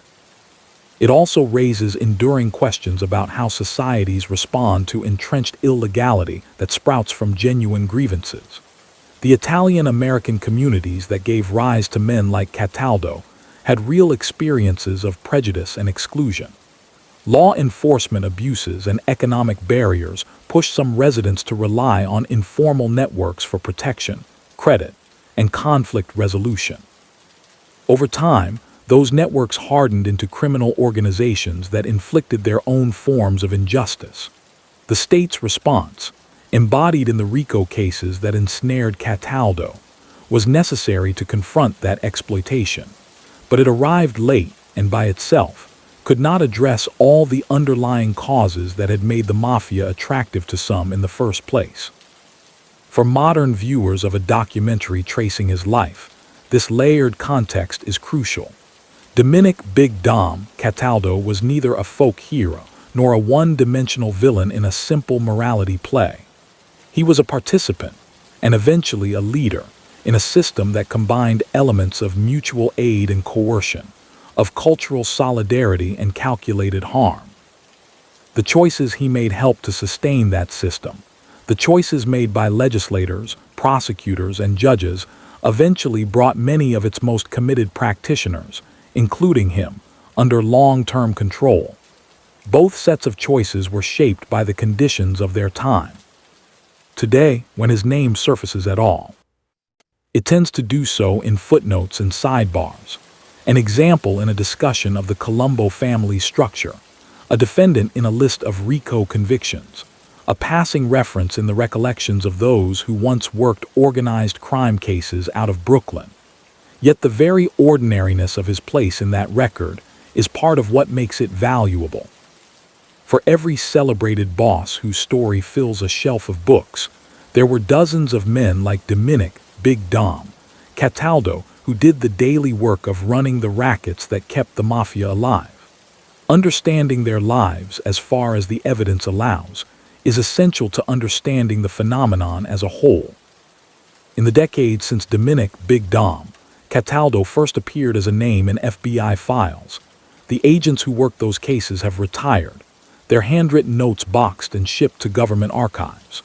For many of them, the image that lingers is not of a dramatic arrest or a climactic courtroom confrontation, but of long, quiet hours piecing together fragments of information into something that could withstand the scrutiny of a federal judge and a skeptical jury.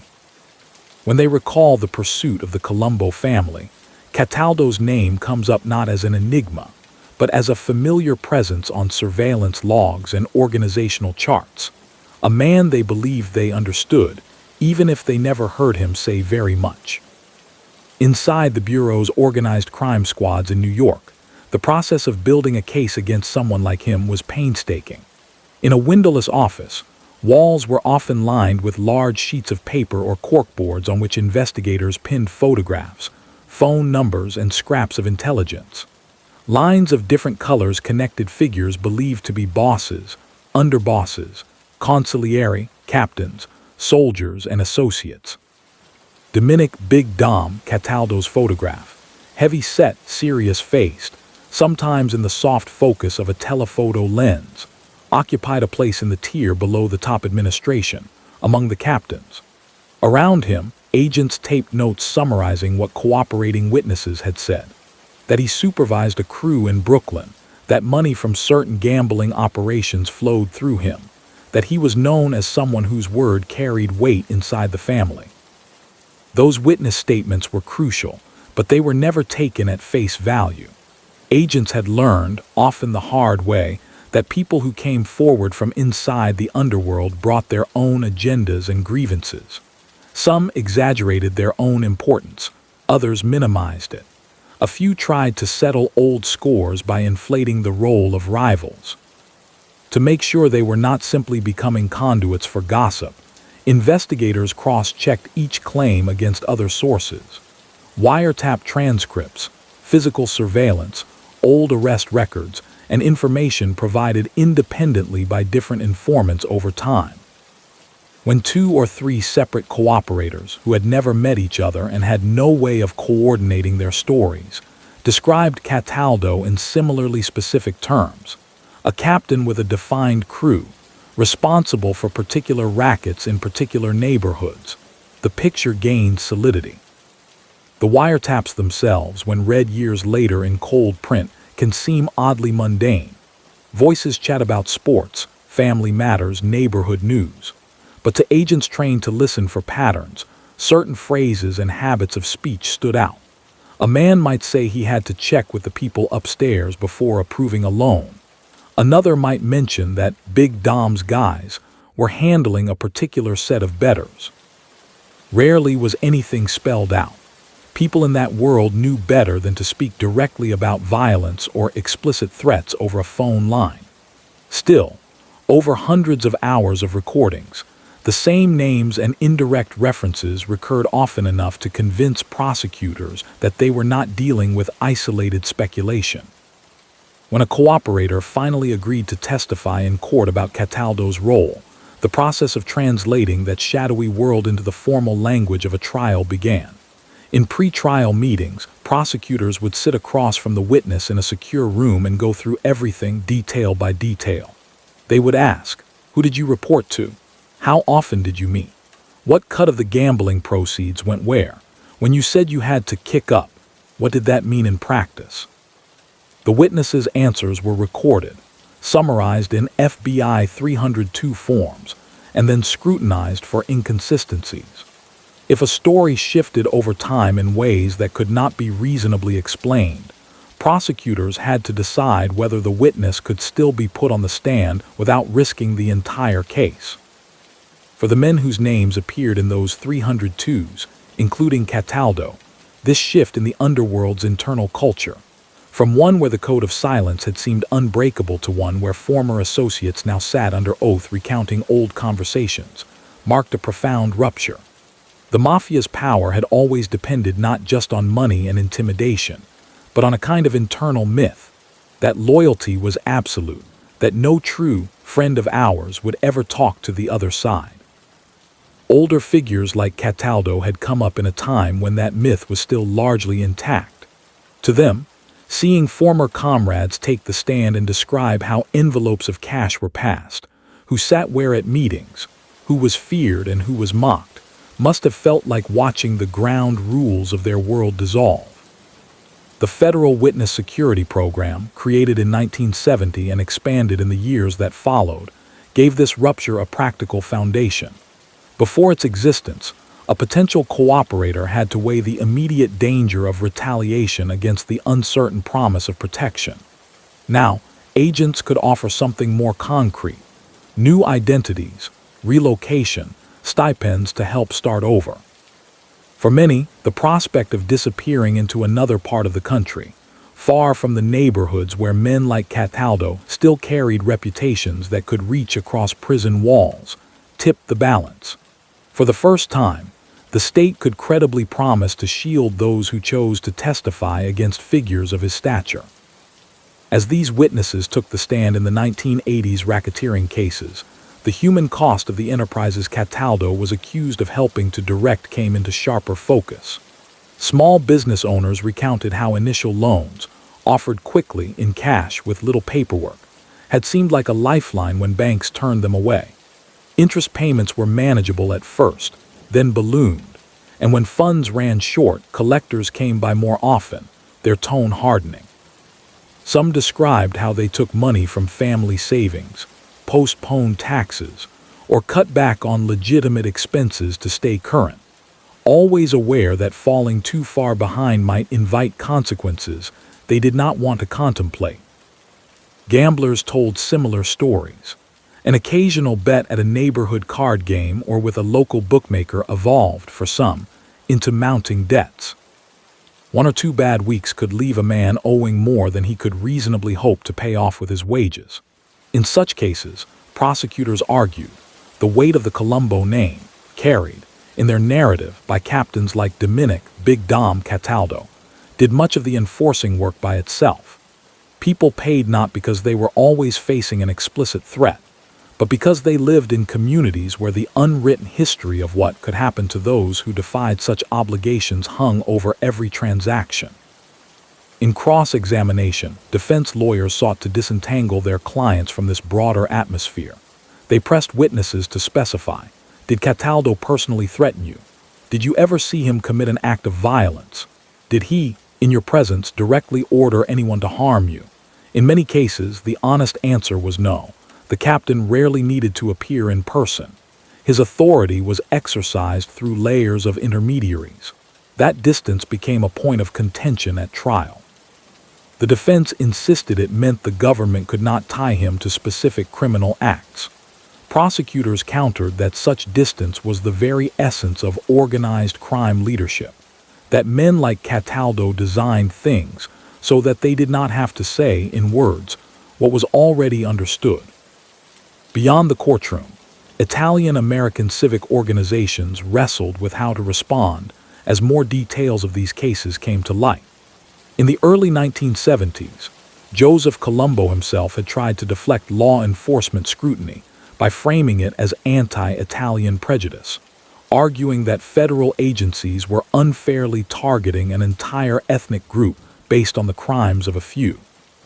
By the 1980s, that argument had lost much of its force among the broader Italian-American population, many of whom had climbed into the middle class and were eager to distance themselves from the shadow of the mafia. Community leaders issued statements condemning organized crime as both a source of stigma and a concrete harm to the neighborhoods where it operated. In that shift, figures like Dominick "Big Dom" Cataldo moved, in public discourse, from being controversial symbols of defiance to clearer examples of a past that many wanted to leave behind. Within the Colombo family itself, however, the old categories persisted longer. Inside their conversations, whether recorded on hidden microphones or recalled later by cooperators, men still distinguished between those who, in their eyes, had upheld the code and those who had broken it. A captain who took his sentence, served his time in silence, and died without cooperating was, by that subculture's values, marked as a stand-up guy, regardless of what impact his activities had had on others. Someone who testified, even if he did so out of desperation, or in hope of a safer life for his children, carried the indelible brand of traitor. Dominick Cataldo, by all indications in the public record, fell squarely into the former category. There is no credible evidence that he ever entered into a cooperation agreement with the government, or that he provided testimony against others in the family. From the perspective of those who still believed in Omerta, that fact alone ensured a certain dour respect. He was part of an older generation that, in their view, had taken their medicine when the law finally caught up with them. But that same steadfastness also had consequences. It limited the historical record.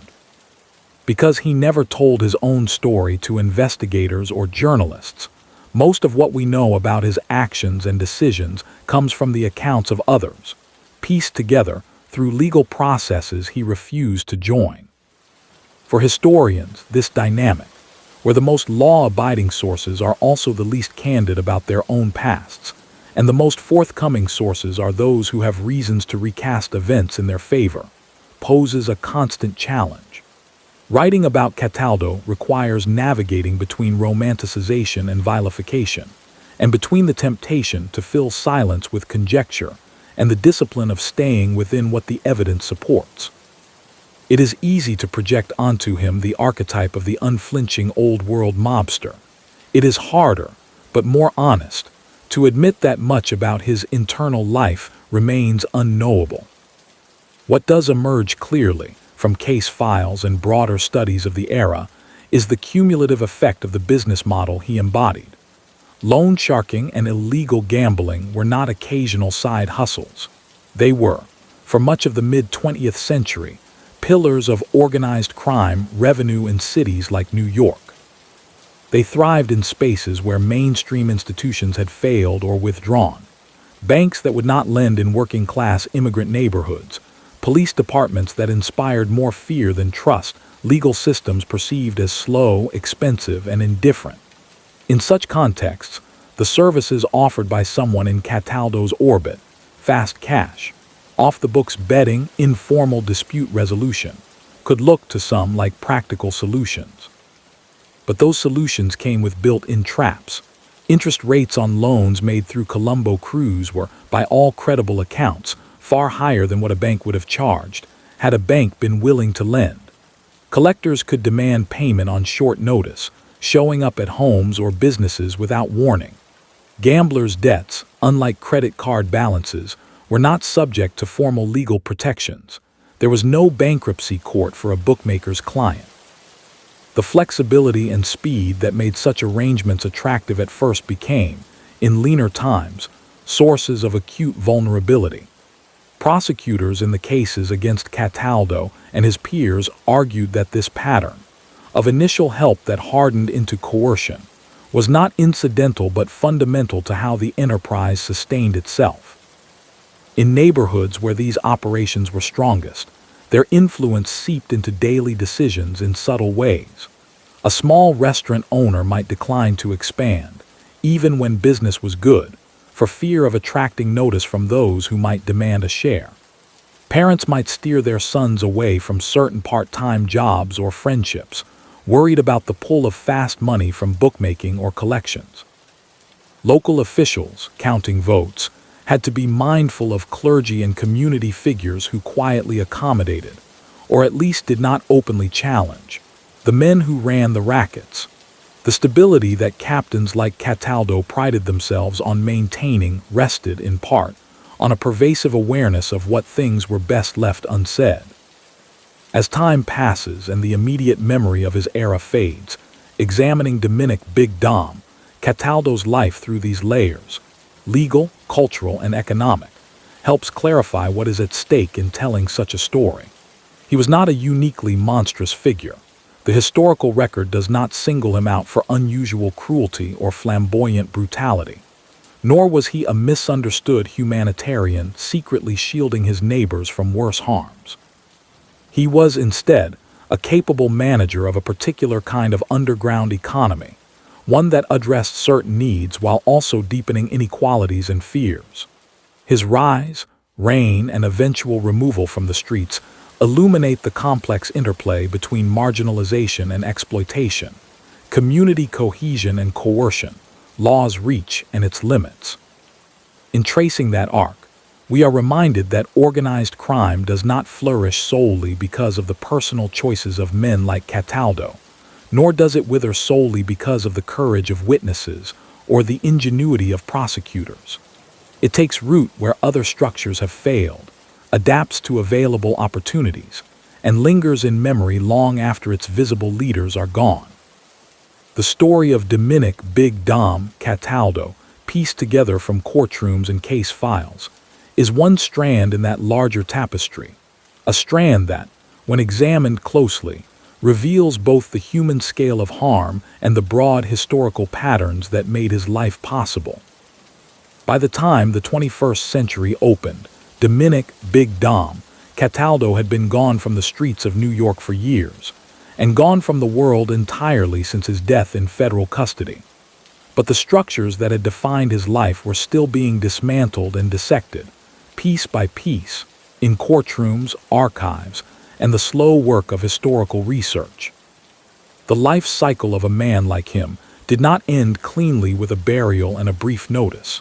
It lingered in precedents and paperwork, in the memories of those who had crossed his path, and in the evolving public understanding of what the mafia had been and what it had done. In the early 2000s, as government agencies began to digitize their holdings and Freedom of Information Act requests brought more old case files to light, the paper trail around the Colombo family thickened. Researchers poring over redacted FBI reports from the 1970s and 1980s could watch the bureaucratic mind at work. Lists of suspected members, surveillance summaries, annotated charts. In those documents, the name Dominick Cataldo appears in the steady, bureaucratic rhythm of investigative prose. Subject observed entering social club. Source identifies subject as a captain in the Colombo family. Subject believed to supervise loan sharking operations. Never the sole focus, always part of a larger pattern. For scholars and journalists trying to reconstruct his world, these files were invaluable, but they also underscored how impersonal the official record could be. The same man whose decisions had shaped the finances and fears of countless people in his neighborhood came through in these documents as a set of dates, movements, and affiliations.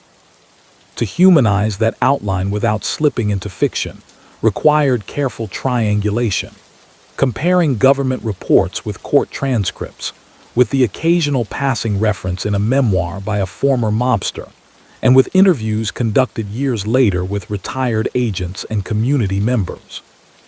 In such interviews, when conducted with appropriate caution about memory's limits, a somewhat fuller picture emerged. Investigators who had spent much of their careers on the Colombo family remembered Cataldo as emblematic of a type, not the loud, impulsive street tough, but the older captain who commanded respect without theatrics. They described him, always in general terms and without romantic flourish, as a man who understood the value of staying in the background, who avoided unnecessary conversations, who seemed to grasp earlier than some of his peers that the era of casual talk in social clubs was ending under the strain of ubiquitous electronic surveillance. People from the neighborhoods where he had operated offered a different angle, though their recollections were often even less specific. For many, he was one among a set of faces associated, in a diffuse way, with the Colombos. They remembered men of his generation sitting outside cafes on warm evenings, presiding silently over small gatherings. They recalled rumors of who could get a loan, of which blocks were protected, of which taverns were in the family. Whether they attached those rumors to Cataldo personally or to others in his orbit sometimes blurred in retelling. Decades later, the fine distinctions of hierarchy mattered less than the overall sense that a particular kind of authority had once permeated the area. Meanwhile, in law and policy circles, the cases that had ensnared figures like him were being revisited as turning points. Legal scholars analyzing the evolution of RICO cited the Colombo prosecutions as examples of how the statute could be used against mid-level leaders, not just top bosses. They pointed to the inclusion of captains like Cataldo in enterprise-wide indictments as evidence that the government had learned that dismantling organized crime required attacking its middle management as well as its leadership.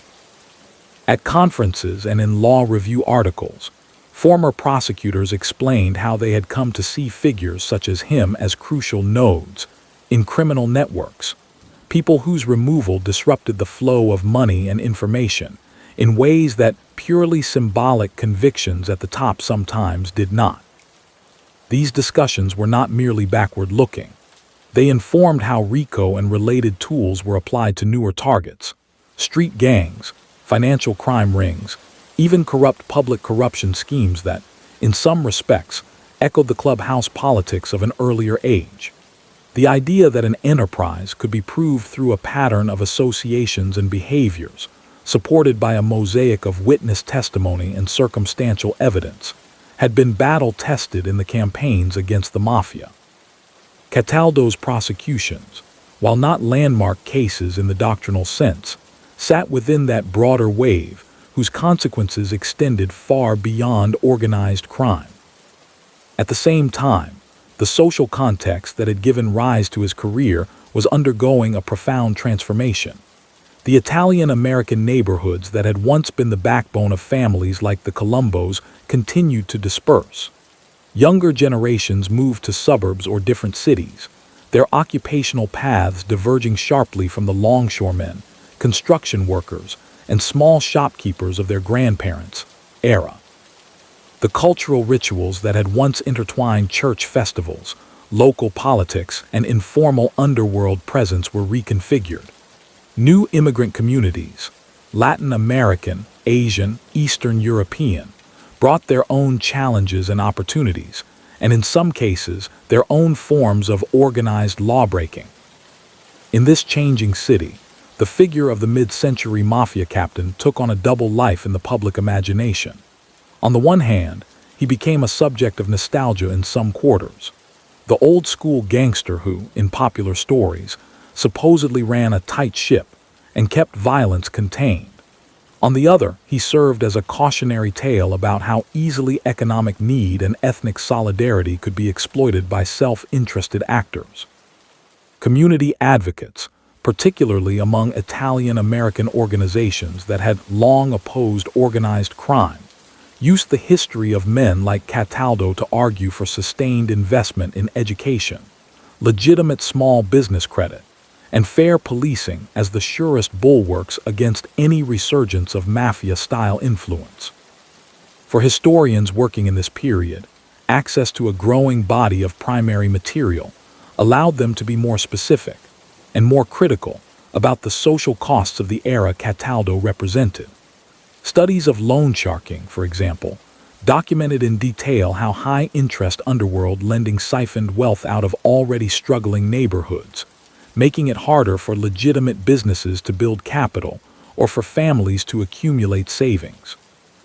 Research into illegal gambling showed how its profits tended to flow upward into the hands of a relatively small group of organizers and their protectors, even as the risks were borne by a much larger circle of bettors for whom gambling losses meant unpaid bills or deferred necessities. Placed against this empirical backdrop, the romantic image of the mafia as an ersatz welfare state or community protector lost much of its plausibility. There were, to be sure, instances where mob-connected figures intervened to resolve disputes or assist particular individuals, Such acts were part of how they maintained local support and loyalty. But the broader pattern, visible when data were collected across many cases and neighborhoods, pointed firmly towards systematic extraction, exactly the kind of pattern that prosecutors had tried to convey in the dry language of RICO indictments against figures like Cataldo. At the same time, a more nuanced appreciation of the pressures and prejudices that had shaped his early environment complicated any simple moralizing. Documentation of housing discrimination, job barriers, and police harassment faced by Italian Americans in mid-20th century New York made it easier to understand why informal power structures had first taken root.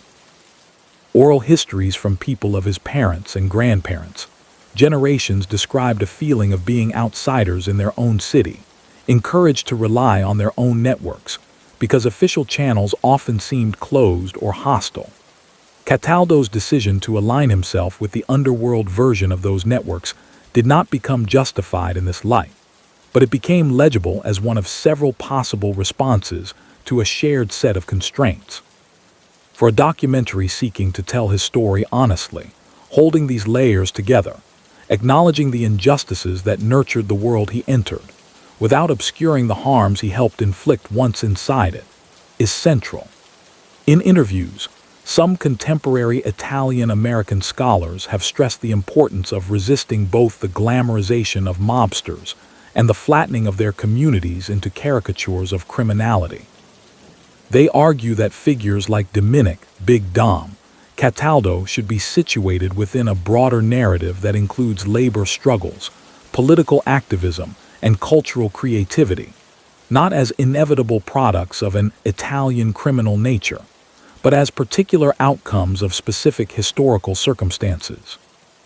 This wider framing also sheds light on how, in recent decades, official approaches to organized crime have evolved in ways that might have altered Cataldo's trajectory had they existed earlier. Community policing strategies, efforts to build trust between law enforcement and historically marginalized neighborhoods, and programs to expand access to legitimate credit in underserved areas all represent attempts, imperfect and uneven, to address some of the conditions that had once made mafia services appear attractive. The RICO cases that took down captains and bosses were a necessary response to entrenched criminality.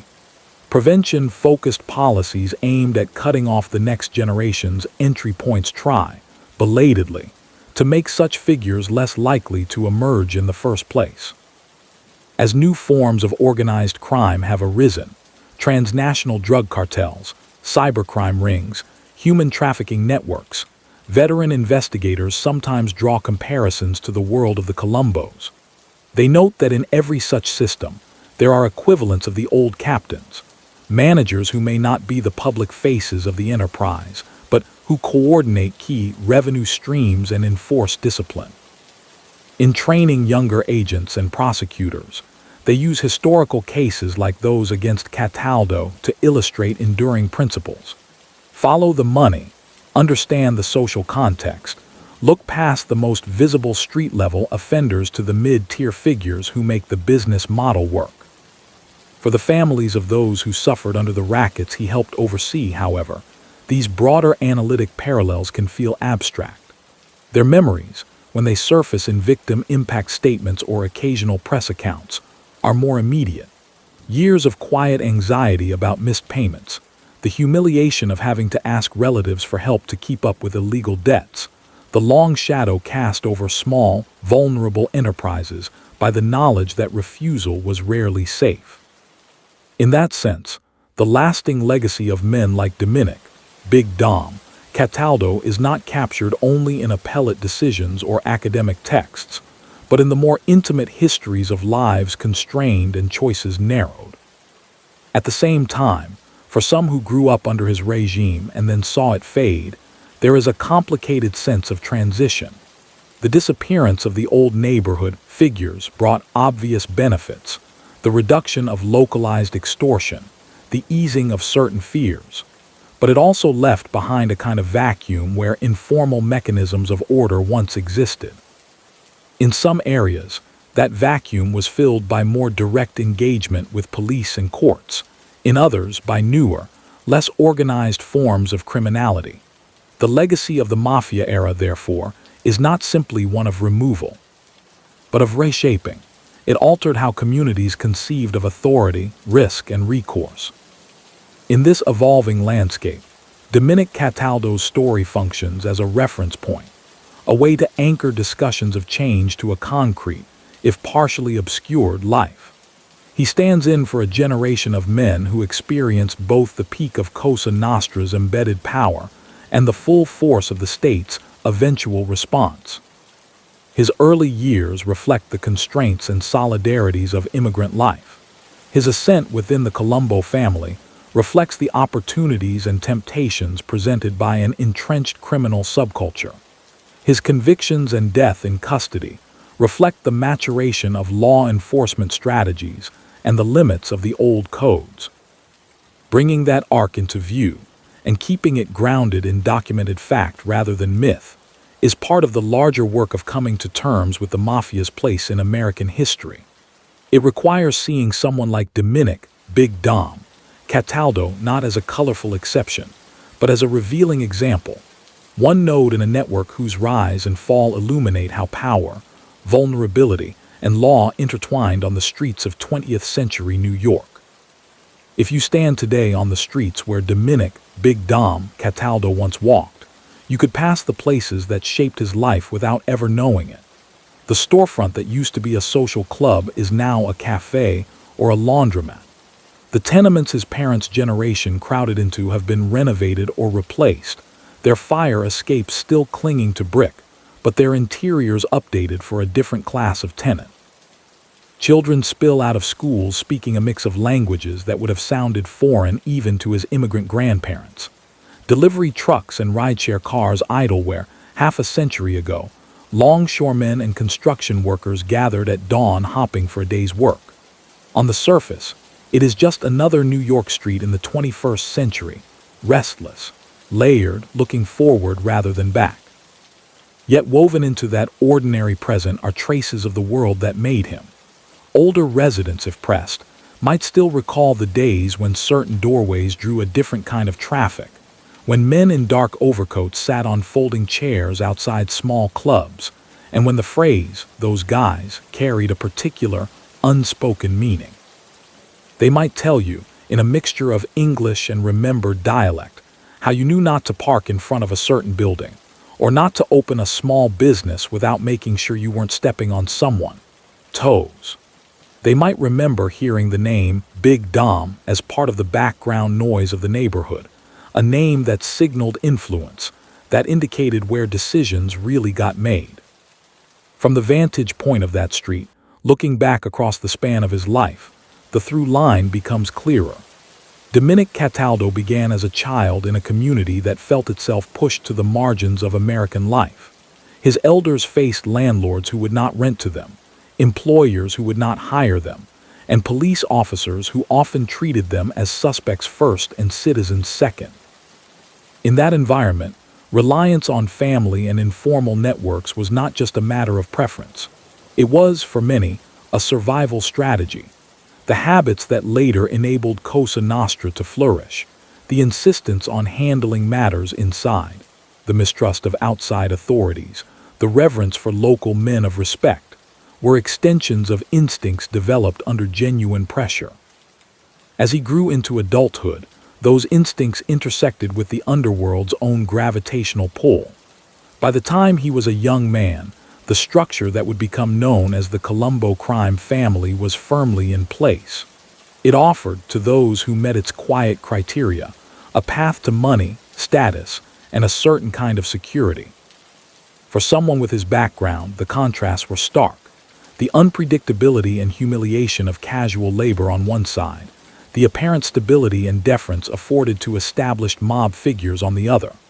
Step by incremental step, errands, introductions, opportunities to prove reliability, he moved toward the latter, until, by the middle decades of the 20th century, Law enforcement sources and later court records place him firmly among the family's inducted members. From there, his ascent followed the familiar contours of a mid-century mafia career. He developed a reputation, within that closed world, for steadiness rather than spectacle. When investigators eventually mapped out the Colombo hierarchy, his name appeared in the tier labeled captains, men responsible for supervising crews engaged in illegal gambling, loan sharking, and protection rackets. In that role, he was one of the people who turned the family's abstract power into concrete, daily realities, who collected on high-interest debts, who decided which bookmakers operated where, who intervened when disputes between subordinates threatened to disrupt the flow of money. The harm that flowed from those decisions was often diffuse rather than dramatic. There are no notorious massacres or headline-making kidnappings associated with his name. Instead, his legacy lies in the quiet erosion of security for countless small-scale borrowers and bettors, in the pressure placed on struggling shopkeepers, in the atmosphere of constrained choice that settled over blocks where refusal was understood to carry risks. The men who came to collect in his name did not always need to raise their voices. The accumulated history of what the Colombo organization represented did much of their work for them. For years, it seemed that he and men like him would be able to operate in that fashion indefinitely. Local police sometimes made arrests, but penalties for gambling-related offenses were often light, and witnesses were reluctant to talk. The families adapted to periodic crackdowns by moving operations, switching phone lines, and tightening internal discipline. In that context, the older mafia assumption held. If you did not draw attention with erratic violence, if you maintained neighborhood peace and kept money flowing up, the law would remain a manageable, intermittent inconvenience. The transformation of that landscape, slow, then suddenly sharp, is one of the central dramas of his life. Beginning in the 1970s and accelerating through the 1980s, federal authorities adopted new tools and new strategies. RICO allowed prosecutors to frame men like Cataldo not as one-off offenders, but as ongoing participants in criminal enterprises. Wiretaps and hidden microphones, placed with judicial permission, brought the inside talk of social clubs and back rooms into evidence. The witness security program made it possible for insiders, including some who had once pledged loyalty under the same rights that had inducted him, to testify without as much fear of reprisal. When that new machinery finally turned its full attention to the Colombo family, he was no longer a distant name in intelligence files. He became a defendant seated in the front row of a federal courtroom. There, stripped of the deference that had once surrounded him on neighborhood corners, he listened as former associates and victims described how loans were made and collected, how bets were taken, how debts were enforced. Prosecutors, intent on showing that he was not merely a passive acquaintance of criminals, but an active manager of illicit businesses, used those testimonies and recorded conversations to build a picture of long-term, organized exploitation. The verdicts and sentences that followed marked a decisive break with the past. Unlike earlier cases, which might have ended with suspended sentences or short stints in local jails, his racketeering convictions carried long federal terms. In the logic of the law, he was no longer just Dominick Cataldo, one man among many on a Brooklyn street, but a representative figure, a node in a network that the state now recognized as a serious, sustained threat to civic life. His removal from the streets was both personal punishment and a symbolic act, an assertion that the old arrangements were no longer tolerable. His final years, spent in the regimented world of federal custody, closed the circle that had begun in the crowded apartments of his youth. The man who had once avoided official institutions, who had built a career on the margins of law, ended his life inside one of its most controlled environments. He aged, as many long-term inmates do, under fluorescent lights and set schedules, his health ultimately failing far from the neighborhoods where his influence had once been felt. When he died, The Colombo family was still reeling from its own internal wars and from a cascade of prosecutions that had decimated its leadership. The era of relative stability in which he had risen was over. The world he had helped maintain was, by then, something closer to a memory than a living system. What then should we make of his story now, as an audience removed by time and, in many cases, by geography and culture from the world he inhabited? One tempting path is to fold him into the pantheon of crime genre archetypes, the grizzled captain who earned his button early and stood tall when the government came calling. Another is to flatten him into a cautionary emblem of greed and misplaced loyalty. Both approaches, while containing elements of truth, miss much of what makes his life historically instructive. To see him clearly, we have to keep multiple perspectives in view at once.